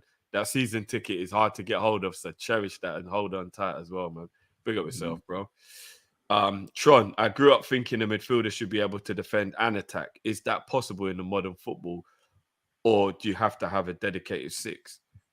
Tron's got a point. Look, we did kind of grow up in that era, bro, where people like Vieira and Gerrard and these guys, they did it all, bro. They defended. They attacked. The game's changed. I still think those players could have played in this era, though. Not all of them. What, like Vieira and Gerrard and Keane and them, man? They could have easily played in this era. You've named 3 of the most abnormally good players in the history of football, bro. That's like you just saying, yeah, I know, but Ronaldinho and R9 could have played in this era. Yes, of course they could have, bro. Like, they could play in any era. If you name those 3 players, of course they could. But we're talking about all right. Not necessarily average. The 3 best centre midfielders to grace this country. You know? All right, let's bring it down a level, but still keep it respectful. Someone like Jamie Redknapp, he was still good at tackling, great at going forward. Like, do you know what I mean? Jamie would have to have a defined. Jamie would have to play as an 8 box to box in today's game. No, but what I mean is he was still able to tackle and do you know what I mean? And get stuck in or what. It wasn't like he was like like when he's playing, he ain't gonna be able to help defend. Do you know what I mean? Like he was still able to like help defend. Game's changed though, Drift. The game's changed. Beckham in today's game wouldn't be playing right wing, he'd be playing right centre midfield. He could defend though. Yeah, but that's what I'm saying. But he wouldn't be playing right wing. No, he wouldn't be. He didn't have the pace to play wing. Yeah, I agree with that. But I still believe that if we get all 3, I'm only happy with no 6 if we get them both. By the way, Cal. If we only get 1, I'm gonna be just as pissed as you are. But if we get Kone and Kefram, I think there's a plan. You'll never be as peed as me, bro. No. Say we got Kone and not Kefram, you'd be happy in terms of like you got the player that you wanted, though, right? But I'd still be upset with not getting a 6. Yeah, but don't get it twisted. I want Thuram as well. I know, but you prefer Kone though. We're picking. If we had to pick one out of the 2, Kone is more refined at this point in his career. But I think Thuram has the highest ceiling. Like, say randomly out of nowhere, Ugate's coming Liverpool, so we are getting a DM. You're picking Kone over Thuram in that scenario, isn't it? Yeah. The joy. But yeah, that's the only way I'm all right with not getting the 6K. We get them both. If we get Thuram and Kone, I think there's a plan. I see the logic. We've already got a DM at the club. I'm good. It's How powerhouse. much is Amrabat going for? Apparently about 45 mil. It's not going to be like cheap. Apparently it is still like, you know what I mean? That Like Ugarte decent one money. really hurts me. Ugarte, I know he splits 51 opinion. mil as well. That's all it is, you know. I know he splits opinion. I think Ugarte in our team would be a problem, man. The only thing that I slightly understand where people are coming from with Ugarte, even though I want him, is his over aggressiveness in the Premier League might be punished a lot, and then we might get annoyed. That can be tamed. Sometimes if you tame it, you take the beast away, though, bruv. And what makes him so good is that he gets stuck in and he's always on you and he's kicking at you. And do you know what I mean? If you take that away from him a bit, what I tell you, who know got what I mean? tamed. I tell you who got tamed by Klopp and channeled when it comes to that stuff. Sadio Mane. I agree, but from an attacking point of view, it's a bit easier to take the dog out of somebody because they don't have to always get stuck in. A DM all game is constantly getting stuck in. Do you know what I mean? I reckon Klopp. If anyone could tame someone and channel their aggression in the right way, I think it's Klopp. I still want him if there was some way of getting him, but I think the red card thing could be a bit of a worry because he is mad aggressive. I'm not gonna lie, he's mad aggressive. I don't think he's had that many red cards though, if I'm not mistaken. No, but he get like 20 yellow cards or something. Like what was his yellow card accumulation was like crazy. Let me have a look. 22 as well, man. Oh, I thought he was going to say 22. Yeah, I know he got 11 yellow cards. For me, that's nothing crazy. That is high, you know, bro. I'm not gonna lie, that is high, bro. 10 yellow cards and you get a 3-game ban. 11 yellow cards is a lot still. Like if you actually deep it, but I would still take him. He's an absolute baller, so I would take him. Big up yourself, Chombe. My brother. Blacko got 11 yellow cards this season because he had an absolutely terrible season. No, but that's my point. Like, I think it can be tamed. Yeah, you could be right. But no, big up Chombe. My brothers, I'll always support this channel. Big up yourself, bro. Your support doesn't go unnoticed, bro. Love, man. And last super chat of the day. I'm not gonna say their name. Bloody hell, bro. No, it's called me retired Zlatan. Oh, you know what? I thought that said another word that was insulting. Sorry, my bad. Call me dyslexic. Hold on, what? I need to make sure this name isn't a. Let me say it out loud in silent first.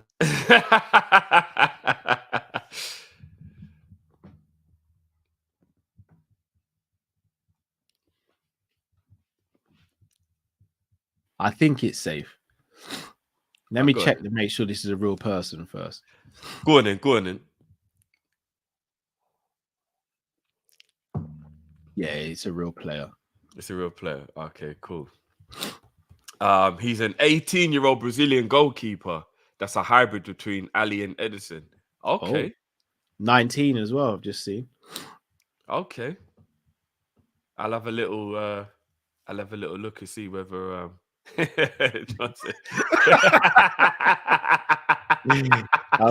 gotta be careful here, man. We say certain things, it gets clipped up, and next thing you know, we're going viral for the wrong reasons.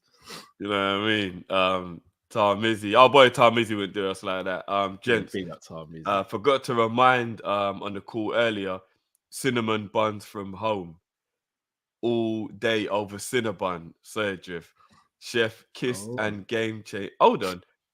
Cinnabons from home. Is it called home or you made them at home? No, I'm guessing I'm talking about I guess he's talking about in his country. Oh, okay. All right. You know, Mizzy, hit me up and let me know whether you meant actually you bought it from home, from your homeland or whatever. But if it's better than Cinnabon, which by the way, I'm still going to be going and making sure I'm doing. I had a lot on this week.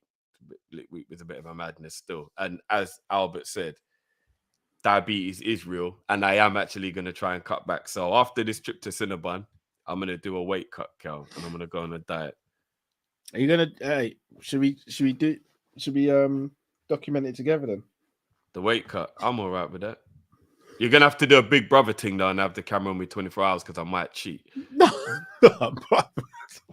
I'll be honest, bro. I think all those things I'm gonna actually document, bro. When I do have like a sweet and cake and stuff, it's real, isn't it? Like, I hear you. I'm not gonna sit here and tell you I'm gonna be like, yeah, I'm never gonna touch sweets and cake and chocolate during this weight cut. But there's gonna be days I'm gonna have bad days, bro. I'm telling you from now, like, I'm gonna have bad days. But it's gotta be documented, isn't it? Oh shit, Mizzy's saying it's in London. Oh, so it's a shop called Home then, yeah? Oh, okay. I'm definitely gonna check that out. oh, then. Tom Mizzy hit me up because Uncle Albert's watching. Just message me randomly, Tom. Is he in it? About anything, bro. Who knows what you want to message me about? Yeah, no, Cal, what my plan is to only eat sweet stuff once a week. So either pick Friday or Saturday, have that as my treat day on the weekend, and then don't have anything sweet for the other 6 days. So that's what my plan is going to be. So you're right, I'm not going to cut it out totally. I'm not going to go cold turkey, but I am going to start cutting down. I am. I might not even do that, bro. I still might have my sweet stuff, but I just taper them out. I have down. I hear you. I'm not going to massively limit myself, but I'm going to exercise more and I'm going to eat healthier. But I'm not just going to. I don't think I'm going to fully limit myself. It's not good for sustaining long-term diet. Comes at short. Are they called? Are they? Oh shit! Deliveroo. This must be England. They're called buns from home. It's Covent Garden. Notting Hill, Covent Garden, Soho, Sloane Square, Holland Park, Piccadilly, and Islington. Sorry, I'm laughing. This is one of my close friends, and he's doing this face. I've been telling him I'm going to start exercising for time. Big up Q this. Hey, Mizzy. And you know what? Deliveroo can bring it all the way to my yard from whenever because it don't need to be hot like takeaway food. They can take their sweet time. Good analogy. Good good pun there. I don't they still have to be in a certain radius though? Maybe if the order's big enough, they'll do it.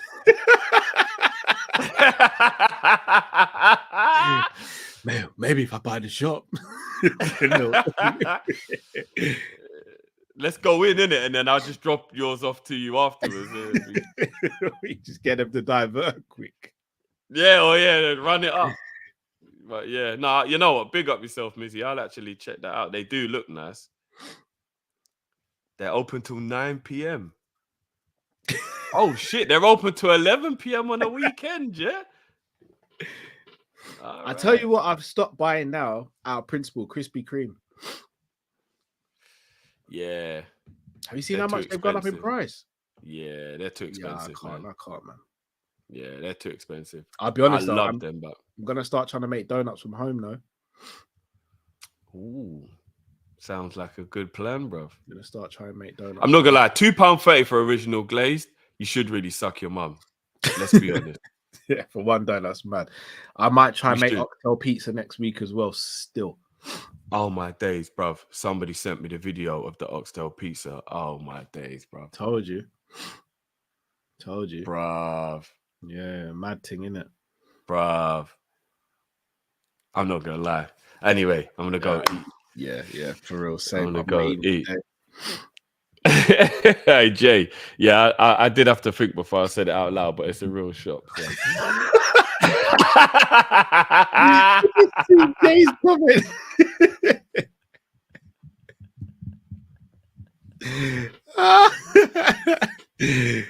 It does when you say like that still.